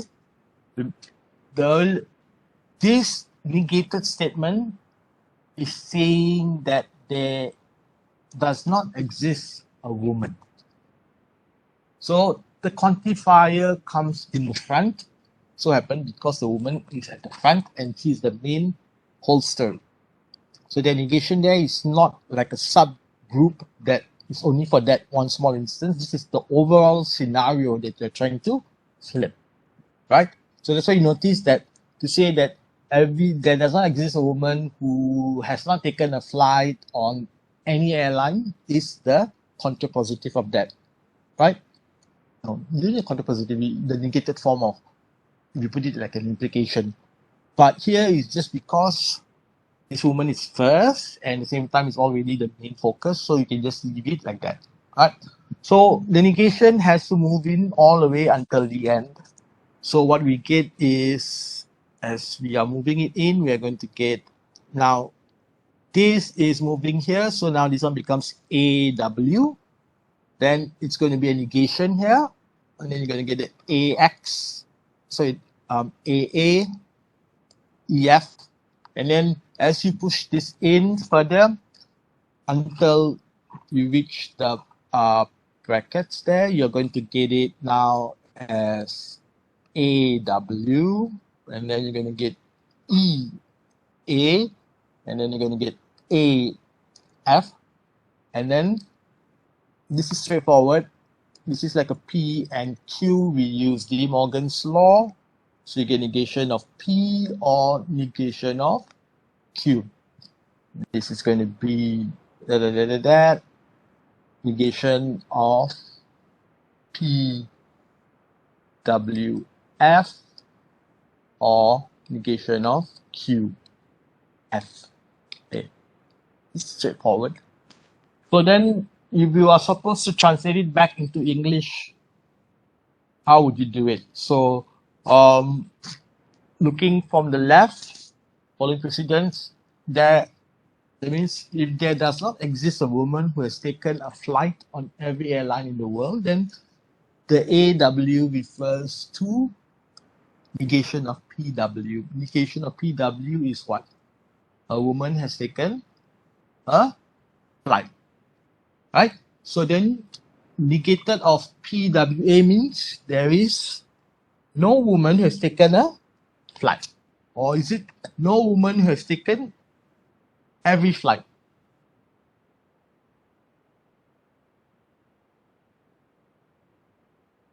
So here says taken a flight. So from there you get this one here. We push everything in. Lastly, we got this, correct?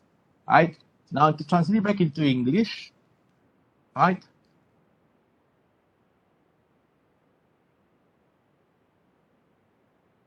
How would you see this? Right? What's that the earlier case? AWEAAF. Correct lah.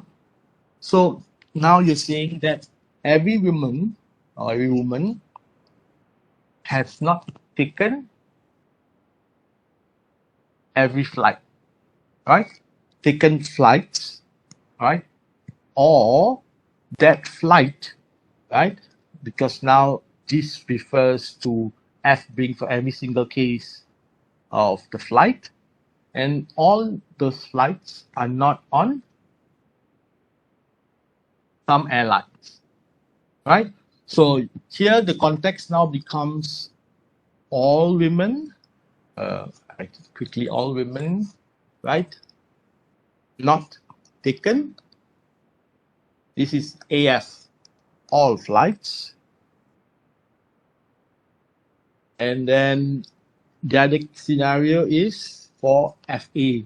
A is E, so there is an airline that doesn't have all the flights, right? So if you put it into English sentence, then it will be for every woman, there is an airline such that for all flights, because the AF is there now, this woman has not taken it, right? That is indicated by this one here. Oops. And or the case that that flight is not on that airline. When you say that flight is not on the airline, this refers to the case of every case that that flight, right, is there, it would be one airline that is not using that whatever like that, right? Or the flight is available. So that is that. The flight is not on this airline. That means she has taken flights which are outside of those airlines flight routes. So that is for the on there. So here actually it is the negation of P and Q. So this is an existential quantified scenario for the same case as the implication, right? Because we are using AX EY scenario, so it is the P and Q, and then from that we use De Morgan's law to convert it into or. That's why you notice for every woman there is a flight such that this woman has not taken it. So this is like a implication kind of statement, right? You set the condition, then the second condition, and then the condition. So can you switch the order of the quantifier? I already discussed it earlier with the A and the EF. Now AX, AY is the same as AY, AX for the case of PXY, because remember, if X precedence come before Y, we need to know the context of P as well. What's the positional function, right? It'll be the case that every value of X, you will not find the same scenario when you are looking from the perspective of every value of Y. Good example, if we say that X is the brother of, if there is a female sibling, then X is the brother of that sibling. Then you can check for every single case that it's going to be true. But it's not going to be true for the opposite now, because for every single Y, that means you're looking at that sibling, right? It's not going to be the opposite. So the girl is not going to be the brother of the sibling. So this one, okay, for this scenario, yes, it's possible to say that AX and AY, you can flip it because it means that you're going to every single value of X and Y. Blah, blah, blah, the same value, but you also know the context. In relation, you'll see you cannot simply swap them anyway. For the case of this, we cannot simply say that they are equal. And why is that? Is, for example, when you look at X plus Y equals 0. That means if I fix the value of X, then I only need to look for one value of Y, right? So it will be equals to 0. So all values of X, one value of Y, Y, right? But if we're going to swap it now to say that I have to search for one value of Y, for all values, I search for one value of Y first, and then see whether when I plus it with all the values of X, it will yield 0. So this is more time consuming. So computationally, it's more draining, right? Because if you're unlucky, that number that is supposed to be the answer can be at all the way at the back, at the end. Then you have to go through so much time to waste. So anyway, this is just the context where you say that the left-hand side and the right-hand side, we have different truth values, right? And also they don't have the domain, so it's hard to just simply, just generally simplify it like this. Now, the earlier case, we're looking at a single function. What about when it is quantified together with connective? Now, for all values of X, Px and Qx, right? So is it the same to say that for all values of X, Px is true, and separately or independently, all the values of X, Qx is true. Therefore, the outcome is the same. So yes, so in this case, it is what? Is it the case that when you say that for all values of x, when x in that instance for the propositional function p and the propositional function of q, right? It will yield the same state when you're just looking at the for all the values of x for the px and for all values of x for the qx. So it's yes, right? No matter what you do. So that means every single integer, let's say we define it as positive integer, every single positive integer for whatever p is, right? And then for whatever the q is, because we're using the and, it is correct, right? Swap. What about this case here? For all values of x, px implies qx. And then to say that for all values of x, px then only implies all values of qx. So here is wrong because one itself, it's a very vague way of representing what you're trying to mean. This would mean that px is only true for all values of px equals qx equivalent to say that every time that you're going to get the value of x for all ax to be true, right? Then you can also independently look at it for q. Here we know that if this is true, this is false, and the whole outcome is false, right? But if this is true and this is true, if the outcome is the same, then since it's true, then it's fine to swap them, right? The outcome is false and false, it's fine to swap them. But when you have two false or false, true implies false and false implies true not having the same truth value, then cannot use it for that context, right? So and they gave you an explanation there. X is a fish, X has scales, domains, all that. So you can read it on your own. But literally, this one means that you just only test each individual person, right? Has proven that, you know, he is P applying QX, right?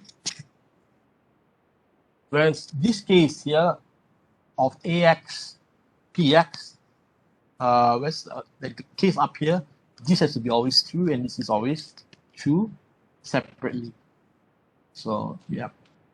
So we come to the end already. It's already 6:30.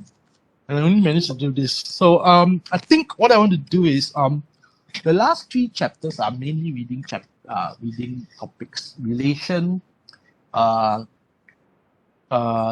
graph, and trees. They don't have formulas. They're very basic formulas like n equals mn or mli plus 1 or something like that. So very straightforward stuff. And since the exam is open book, you can refer to them. So I think for those 3, I would basically do just the recorded videos. But induction and proof, I think I would need to have an additional class. Would you all agree with that? I do it on Monday. Because Okay, sir. yeah, because I need to show you 3 examples. Mainly because I want to show you extra examples and everything. Then, you know, if you don't understand, then I can explain. Mainly because of the proof methods. Students are confused usually when it comes to contradiction. All right. So Monday is fine to have a class. At that time, I need to fix it. Not 2 hours. Typically, actually, these lectures, I worked on it for so many years that the hours and the topics are fixed to 3 hours lecture and only 1 hour tutorial. There's no way this can be completed in 2 hours unless you're just skipping through a lot of the slides. So yes, what to do? I asked to do only 2 hours of lectures. Sir, Yes. what So time today? yeah, that's what I was thinking on Monday. I want to afternoon. Is it fine with everyone?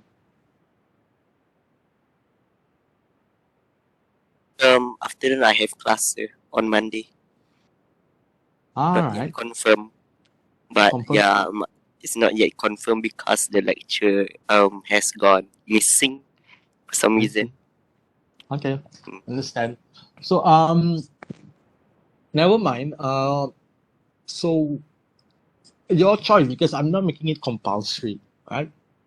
It will be recorded and I'll put it online just like what I'm supposed to do for last week's class. So the whole idea is, it's just to not have it so disconnected lah for these two topics, because for me it's scheduled for 9 hours, just these two topics, but it actually takes a lot more time to teach just each logic. So anyway, I'll do it on Monday.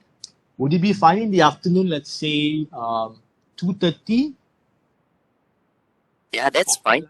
So can, so I start for 2.5 hours, right? So 2.5 hours, so it's from 2:30 to 5 p.m. So hopefully there is no issue on Monday, because yesterday evening I got my appointment set Sunday for my Pfizer booster shot. So hopefully, and I heard the third booster shot really is a killer side effect. So hopefully I'm not going to experience all that for Monday's class. But yeah, given how bad it is, I'll just proceed with it. All right. So talk about boosters, right? On last Tuesday, I had my booster injection, right? And I think around 3 p.m. I think I fell asleep until 6 in the evening, right? And I realized that you send these movies, I think, if I'm not mistaken. I heard from my friends, and I checked the announcement. Apparently, there's a quiz that you gave. And when I asked my friends, there are a lot of people apparently miss or quite uninformed, and they miss the quiz. So yeah, I'll just reschedule another separate one, right? That okay. is just trial and error for the questions. So yeah, I'll reschedule it because it's just 5 marks quiz, so you can reschedule easily. Nothing serious about it. Yeah. So I will it's already Thursday, right? I'll let you all know by email. Yeah, I'll go through the list of students who did it, who completed and didn't complete it, and then I will inform you. That's usually how I work. I'll set a separate time for that. Right? So same thing now again. All right? Thank you. So I can QR code, sir. Oh, you're in the QR code. Sure. So now, before I proceed to the assignment, let me stop this first. Somebody wants to see QR code. Let me show QR code. Okay.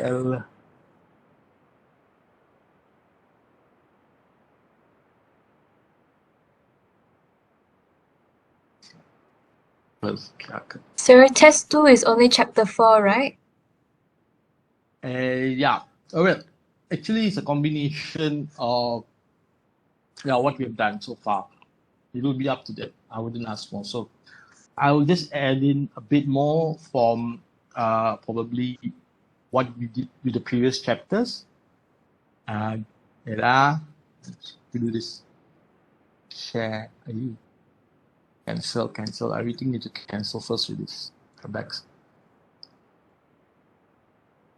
All right. For those who need that. So yes, this is confirmed because I want to see how much we could cover for today and then put it in, because typically also the chapter after this proof, we can ask a lot in the in test 2, because test 2 is just going to be MCQ, right?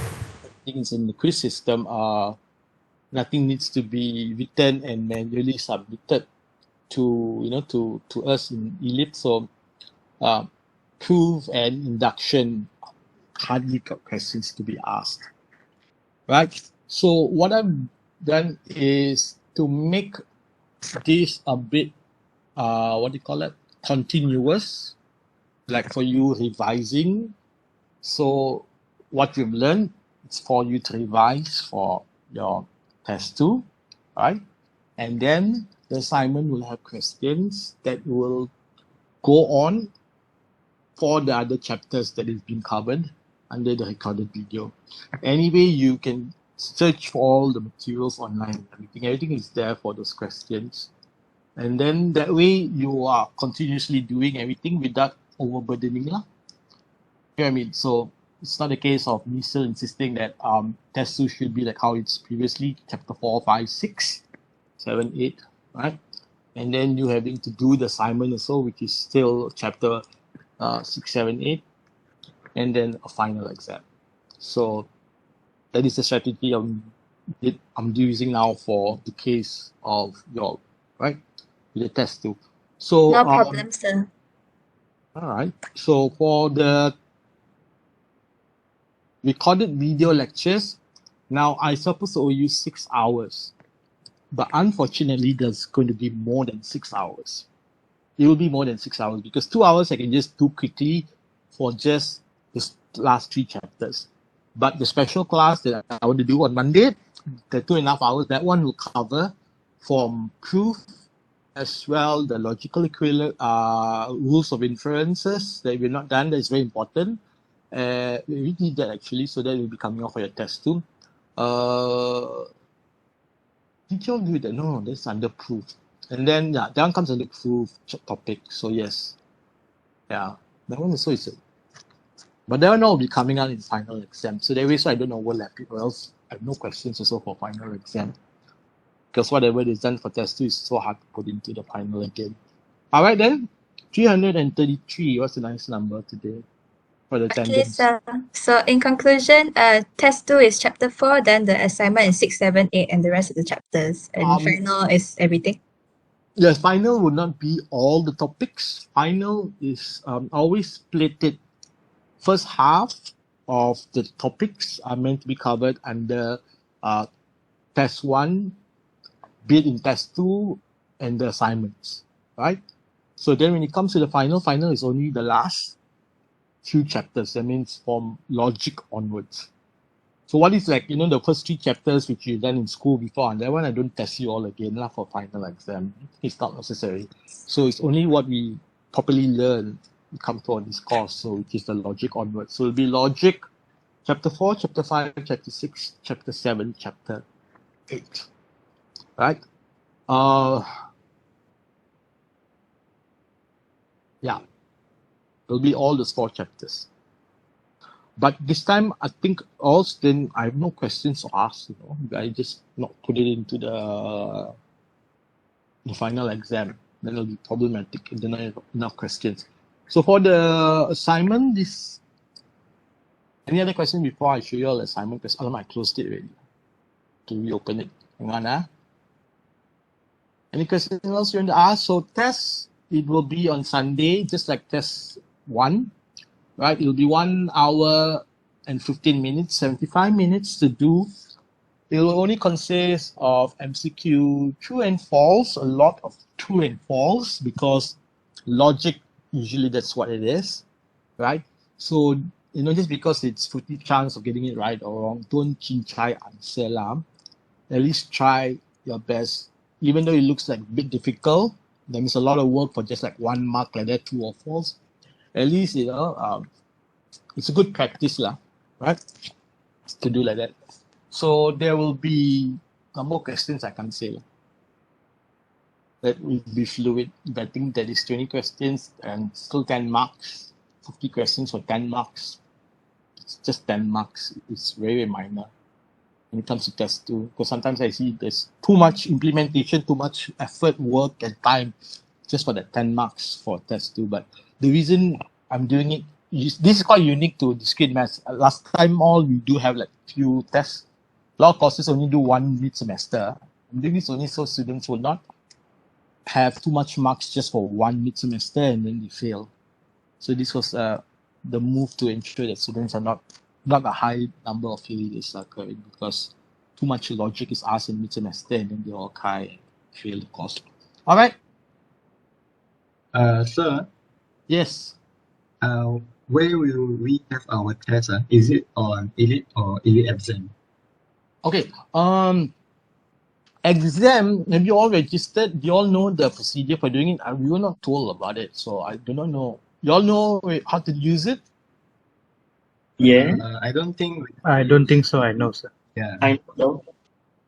All right. Okay. You all have to go to the. You all have to do this beforehand. So I can just also do it like a practice for you all, because the first time when we were using it, they requested us to get students to use it. So I actually use it for test two. But I didn't actually use it test two. Last semester I used that. So the first time I gave students random questions and just ask them to familiarize themselves with it. It's exactly like Moodle, but it's actually the more advanced version. I mean, the layout is very minimalist. For those who have never been in it, there's a way to register yourself because it's not. I don't know why, but I don't know what they do, but it's kind of linked lah to the your single ID sign in, and then you get access to it. Now the issue is exam at unimas.my only sets up the course that is supposed to be conducted during the exam week. So if you were to access the system now, you cannot see anything. You have to go and enroll yourself to the previous course, right? So I think that's a lot of too much work just to do that 10% quiz. So I think I'll just do it inside ELIP, right? So for those who have not registered for exam, you have to go into the system. You have to go to the website, which is exam.unimas.my. It's very simple. You're just supposed to link your email or what in that Moodle system they're using, because we have two separate Moodle systems. Exam is just exam, different servers are running it. So they link it to single signing through some email and all kinds of crap. So you just do that. It's very straightforward. And then you get access to the system. So then Unimas will activate it during exam week, so they know what course you're taking, then you will appear there, right, in the system. So if you go in now, I think it's empty, or you just see like guidelines and this and that and all kinds of things. So I actually don't like putting exam questions in there. They use the latest version of Moodle, so you have to click two different buttons before you can actually even preview the question. Previously, it's just on the main page when you have all your question, your test bank questions. So it's kind of stupid, silly system. How to edit, to like go to two different clicks. So, yeah. Anything else you'd like to ask? Also, I will do, because my class also like behind schedule for my tutorial slots.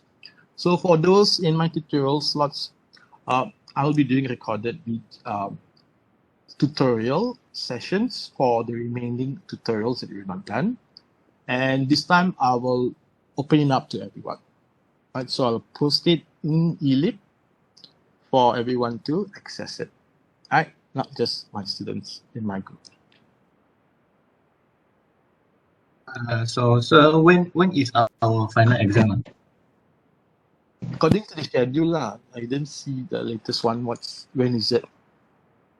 You see, last time, it's uniquely, it always will be the case that discrete mathematics is in week 1. That means the first week when there's no other exams that need to be done first, like all those language and this and that and all, right? The generic courses, because the sheer number of students. Each lecturer to mark. Those days we mark all the students, right? And we only got 2 weeks because the semester was like that, right? End of semester, 2 weeks or 1 week break, and then the next semester, 2 weeks or so like that for us, and then it's the next semester. And now since semester is starting in March, there's a longer period, so I don't think it will be immediately. But I thought they wanted to do it like until like end of January, third week of January. So probably it'll be in second week of January or something like that. I don't know. But certainly not the first week, because first week is all for the generic courses also. Right? Even if I know, I cannot tell, because just in case suddenly got like clash or what, and then they need to change it again. But for sure, we are only using the quiz system. There will be, for the final exam, I already told the subtopics. Now for the final exam, it is going to be a mix of online quiz followed by your manual exam questions that you are supposed to write the answers and submit into the system. All right. So just remember there are two things you need to do. It will be in a system. We'll be tracking you because I do it such that, it's not independent. You have to finish the section A first. If you don't finish section A, you cannot move to section B. So make sure that will be in the exam website. So you are supposed to, because I've seen students who do section A, and then when they got another 2-3 hours to do section B, nothing, it's quiet, no submission, didn't even access the system. Only when it first opened, up like for 5 minutes or so. I think like students gave up, is it? They're so confident they can pass the course just by doing the MCQ part. So yeah, please don't do that, right? Just in case it's a case where you actually forgot that, or you're unaware that actually there were 2 sections to it, right? But the instructions are quite clear. One time I got a student, he didn't access the system for like the whole 3 hours. Then after that, I waited, he didn't submit. And then eventually I had to call him. He said he forgot that he had to pick up his sister from school. So cases like this all occur. So make sure that on your exam day, you're not doing anything else. You're not committed to something else. Discrete maths, it will be half a day you have to allocate the time, because I'll give you section A, a short break, and then section B. All right? So, and time is limited. That's the only way we can ensure that you're not sitting down and discussing among yourselves for the second part of the question. So that is the final exam. Sir, sorry, I just want to ask, for the test, is it available on this Sunday for the whole day? Yes, I will put it up this Sunday. I'm going to do like from 12 onwards. The other day we did it like 10 or 11 o'clock. So, is it 12? Yeah.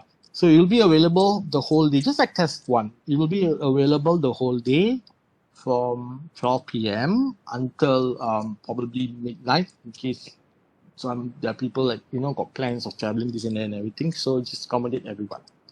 So it'll be open from 12 p.m. until 12 midnight. Exam duration is 75 minutes. Still the same. So yeah, a lot of MCQ questions. So just be careful with that lah. So some people are not clear about the test 2, chapter 4, and a few questions from previous chapters as well. Yes. The previous chapter before chapter 4 would only be chapter 3. And chapter 3 is the counting problem. No, number theory, sorry. Chapter 1 was set, blah, blah, blah. Chapter 2 was counting and pigeonhole. Yeah, so chapter 3 is on number theory. So there will be just questions, because chapter 3 is very short. It was just covering on the 4 things. You need to know prime numbers, you need to know division algorithm, right? You need to know GCD and LCM. So yeah, questions. No problem, sir. Thank you for clearing the air. Yeah, RZ. Yeah. So that will be for that. And then a lot on logic. Actually, there's a lot it can be asked in logic, but I had to like always cut it down because then other topics are sidelined in the exam. Sir. Don't mean to be any judgmental or someone who is sophisticated in thinking too much into the future, because as many of us are having this doubt whereby our exams, according to what Sir mentioned, would be in the 3rd week, right? Or in the latter week of January for our discrete math examinations. Yes, I'm not sure when is it exact. So there is a doubt within the group, not all, some of us. Will we be having the leave equivalent to less than a month, or a break that is only 1 week long before returning back to campus for Sem 2? I'm not sure about that. As far as I know, the semester ends on 29th of January. So it cannot extend after the 29th of January because we have a system in place for keying in the marks, and that is very rigid. I see. We don't entertain anyone's request, to open up the system separate time and everything, because when it's printing the academic transcript, right, everything has to be perfected before it's endorsed. So I yes, see. yeah. So it will never be the case where you would have to extend that long into the non-semester zone. But this is the first time we're actually having a long period for between semester 1 and 2. Normally, for us, it's only 2 weeks. So that means the semester ends, and we are marking. So then there'll be that 1 week break, and then 2 weeks. So students are already 3 weeks. And then by the time we do meetings and everything and key in the marks and release everything, that will be really the 4th week. And then students are starting to register by the 5th week, right? But this time it's a proper 1 month long break for you all. So I think so. So normally a semester will end first or second week. Normally, that means with exam week and all will end middle of January, and semester will start in February, mid of February. So for you all is 2 weeks extra this time. I see. And sir, this is also regarding the assignment. You will be briefing us, right? Yes, I'm going to do it now. Okay. Mr. Terry, I have a question. Mr. Terry, I'm still not sure about my marks for my test one. When will you be able to release all my marks? I want to know whether I did well in my test one. Oh yes. That is definitely usually by carry marks commonly expected to be released during revision week. So it should be that means when semester end, everything should be at least out some marks for the students. So yes, I will put it up that means it will be given to your own group lecturers, the marks, to be keyed into the system. So then in Plaja you can see it. But for in ELIP, I will release the marks as well. Right? So then you can see it. So the marks that you see in ELIP is not based on the grade book there. That grade book there will count the number of questions, this and that. So the calculation of the marks, in case I do, that means manual changes to the marks, it's not the same. So it will only be in the Excel or in the e-Plaja that you see your carry marks. Right, for that one, I'll release it in Excel, so you can see that next week. All right. Okay, thank you, Mr. Terry. You're welcome.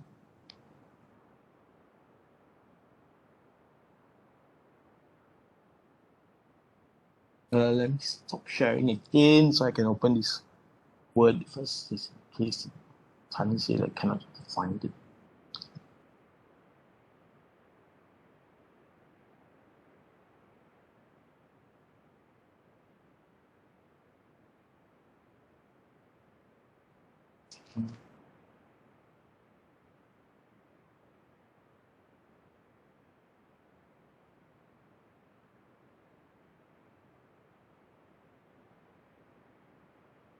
Give me a second and just verify the version quickly. The Word document that I have, because I have a desktop, one on my desktop and one in my USB thumb drive. Yeah.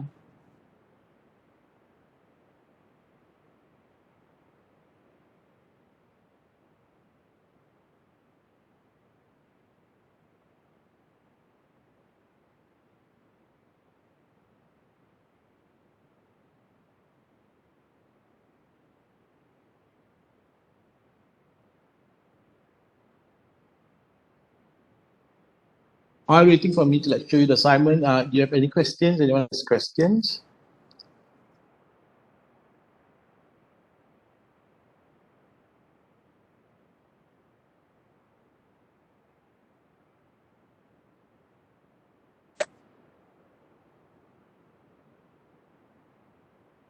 Yeah, still there. Oh yeah.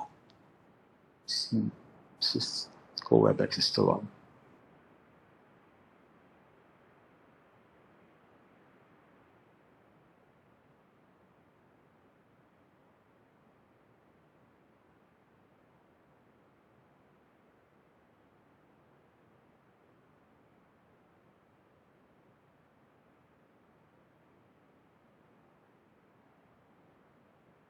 One more thing before I forget, for the final exam, do check eLib. I will be uploading a data sheet, right? So the data sheet contains essentially some important formulas that is used for specifically discrete mathematics course, right? So it's not necessary to have it on you.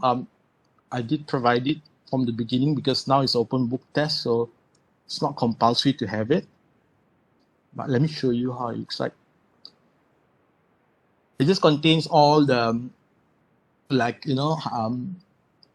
rules of inference mainly, and the logical equivalences. So you don't have to remember them.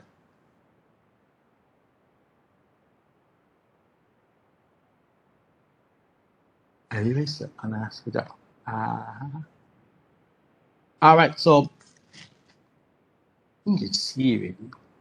Let me share it on the tally screen.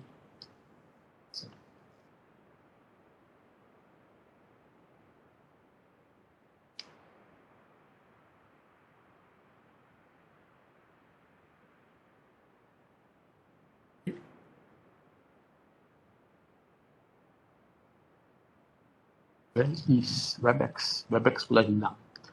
Share. Word. All right. Again, assignment 2 is like assignment 1 is a paired assignment. So you can, up to you, your arrangement with your group lecturer, whether you change your partners or keep the same one or whatever, right? For me, I'm flexible. If students cannot see eye to eye, I don't force them to still do the assignment, because I've seen assignment manual one handed in. One would be so nice, proper, done, written properly with nice full scale paper. And then second one is like all crumpled and written like chinchai. So I don't cause too much frictions among students. But yeah, that's something the government wanted us to do, to make it paired wise, or at least more than 2 students per assignment. I'm okay, whatever. So anyway, can you all see the assignment question? Yes. All right. So it's very straightforward. Actually, it's a lot of proving. Don't get too stressed, because proving, we are not asking you to prove everything under the sun. It's all very basic stuff. So in other words, these are commonly what you see. You do a lot of exercises and go through a lot of materials. These are common things to be seen. So the first one actually, mathematical induction, right? It's a straightforward process, because mathematical induction is a 2-step working solution. You have inductive step, and then you have your basic step, right? So you just have to show that the first case is true, and then you're going to make assumption that every time the first case is true, we're assuming second case is true, we prove the second case is true. Then, because second case is true, then we say the subsequent case is what we want to prove is to be true, then we can prove that one to be true because the first case was true. So yeah, so inductively, you just keep going until you reach the end. So it's always likened to the domino effect. So if you see the domino tiles, the way they arrange them, all you do is just tip over the first domino tile, and all the other tiles will also fall over. So same thing here. It's an inductive process. Second one is looking at the graph. So this proving is straightforward, like I said. Your maths number theory is good. You know how to do this even like in half an hour. Second one is straightforward also, because it talks about a graph that we have here. The graph, you can do traveling on it. That means, let's say these are different cities in Sarawak. So this is Kuching, Sibu, Mirimuka, Bintulu, Kapit, 6 cities. And then these are basically the arrows to show, for example, movements, like flights, right? So from this city, there is a flight to there, or like this and that, assuming. So then what you're supposed to do is just use certain calculations, certain concepts, which is very easy.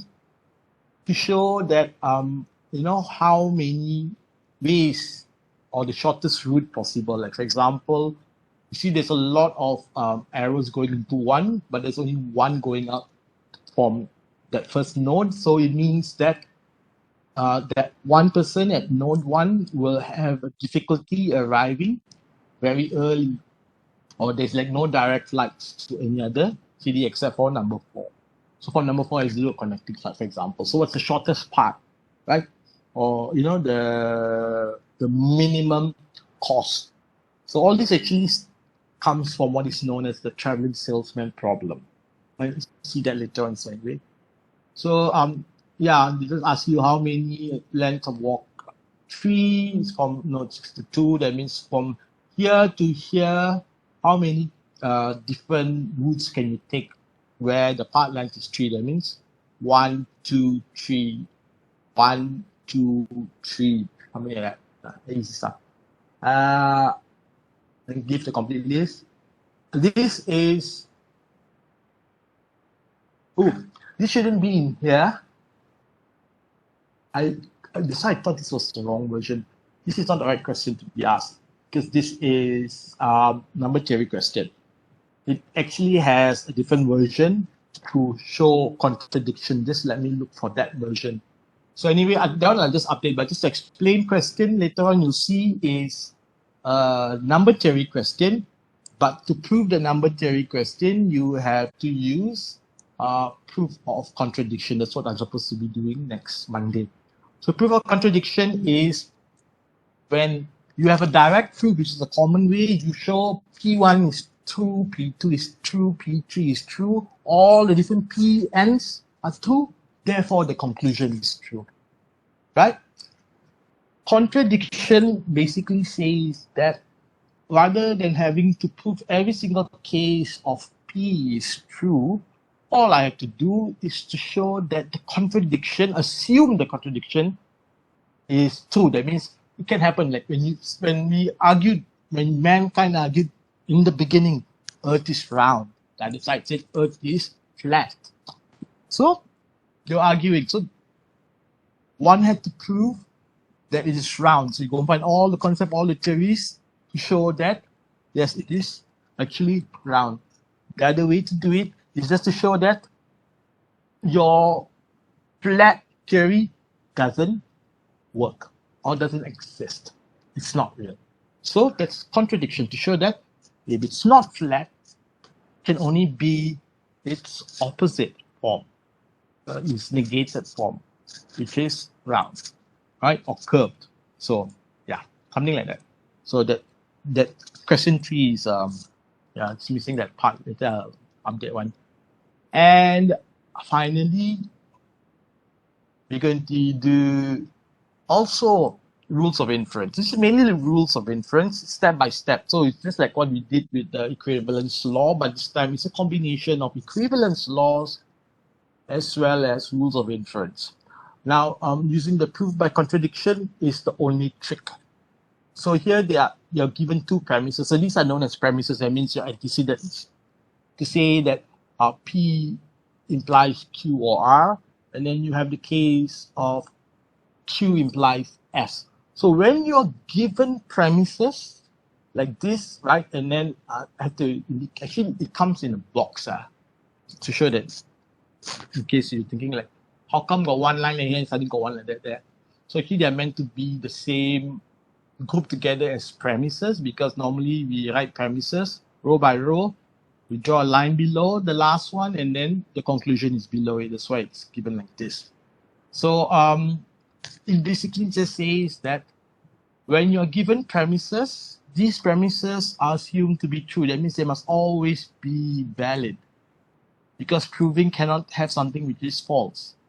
So we assume Q implies R, Q implies S is true. We also assume P implies Q or R is also true.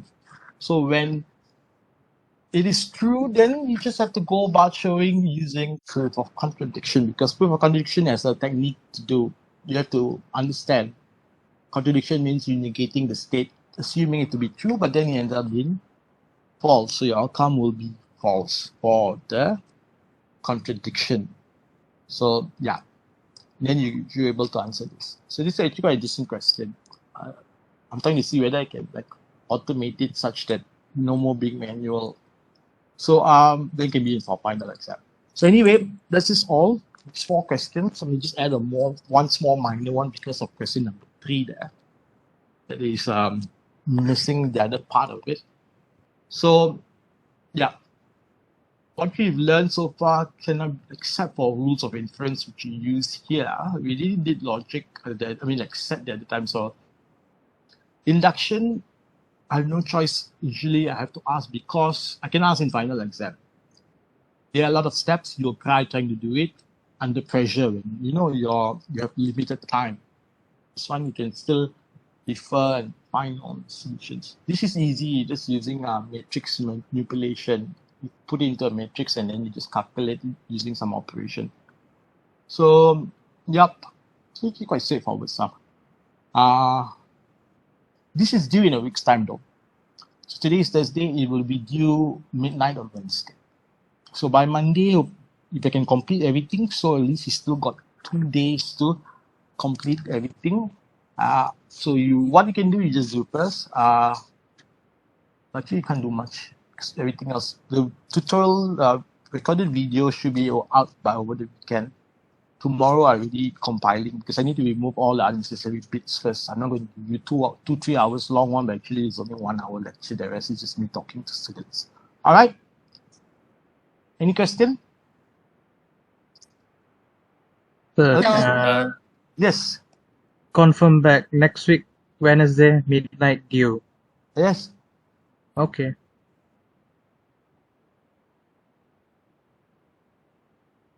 So this is graph G, correct? It has 6 nodes. So these are calculation of M, M2, M3. Yeah. So that's why you see the nodes, the path length is actually when you superimpose this, represent it as a matrix. Each time you superimpose the exact same thing over it, it gives you the directional path. Because the matrix overlap 1 0 1 0 1 1. So it's a what you call as a Boolean matrix 1 0 0 1 matrix. So then you know that it's not a path that you can take because there is no path between 1 and 2. So that's the basic one, the first representation. Second representation, you just multiply it. That's why you got M2, M3. And then on top of putting it into final exam online, but now too much work. I'm not going to do so much. So anyway, that's all. I don't keep any more of your time. It's already like 3 hours, right? 7 o'clock. Any question?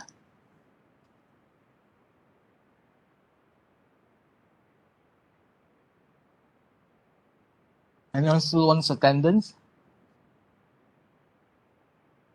Sir, our assignment, right? Up until now, the questions in that assignment, which question we haven't learned yet? I think you can see for yourself what has been taught and what has not been taught. All right. Because, okay, sure. Because I want to end the session. A lot of students probably. No problem, no problem. Thank you, sir. Happy New Year, sir, and thank you, sir. Happy New Year, sir. Bye again. Happy New Oh, Year. I forgot about New Year this coming weekend. Yes. So Happy New Year to everyone. Sir, I just want to confirm. Are you there, sir? Yes. Go on. Yeah. Okay, I just want to confirm that the assignment due date, is it next Thursday or next Wednesday? Wednesday midnight. Because next Wednesday we have 3 things we need to do. Oh, by Wednesday, is it? Yeah. We have SAD project submission on Monday. We have ITP final lab test on Tuesday. And then we have PPD presentation on Wednesday. And we have DM extra class on Wednesday. DM? You're talking about your tutorial, is it? Yeah. Yeah. Oh, yeah. Because ours is on a Thursday. All right then. What about Friday? Would you all be fine with Friday? No problem, sir. Yes, go ahead. Friday is good. Yeah. On Friday, then fine. Definitely. Okay, thank you, sir. Yeah, because you see the issue is I've given like I said before, I give 10 days, I give 14 days, right? I don't receive a single email from students until, let's say, so happen if the assignment falls on a Monday, Sunday evening, Sunday night, the students start like trying to look for me and this and that. So, it's always, keep running student, just for that long period, just do one question, 1 hour a day, 2 hours a day, not take so much time doing it. You all can complete it on time because we always, the assignments, like, because this is your first semester, so a lot of deadlines will occur, towards the end of the semester, like that, the end of 2 weeks. And for this reason, I cannot avoid it. I cannot put it earlier because we are unique. Like I said, we got test two. Test two has to have enough topics to be taught before I can, ask it do the questions for this and that and all that. So that's why 1 week will be for assignment, the other week will be for tests. It's all close. But yeah, anyways, I think Friday is fine, no? Just that, just to warn you all, like,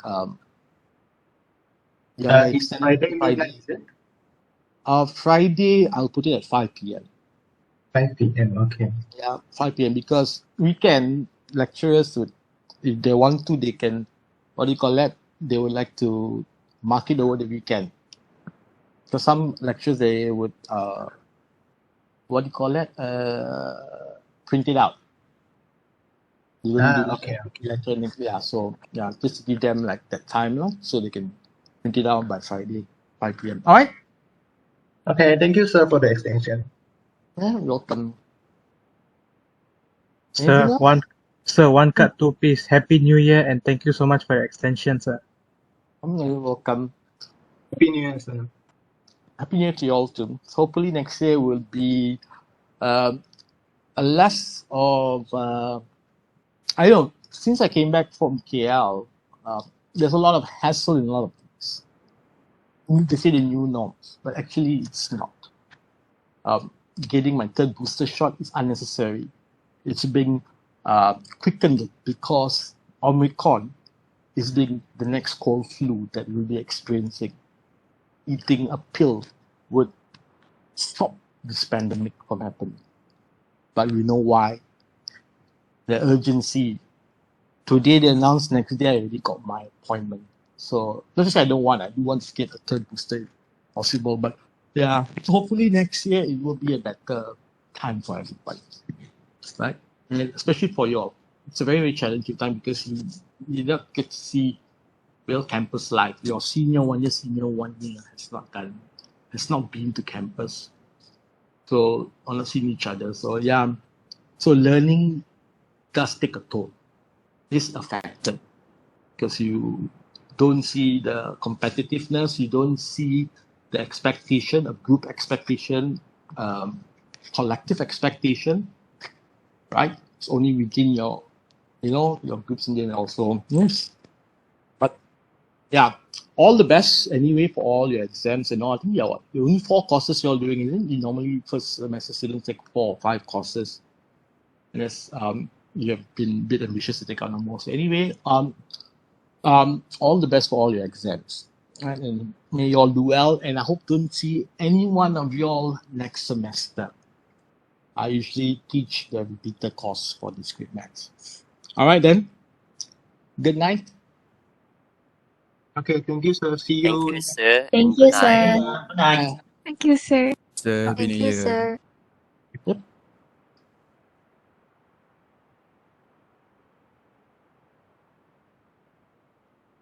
So I think I can just end today's one because it's already so long. They're waiting for any more questions. Save my PowerPoint. I don't think I want to.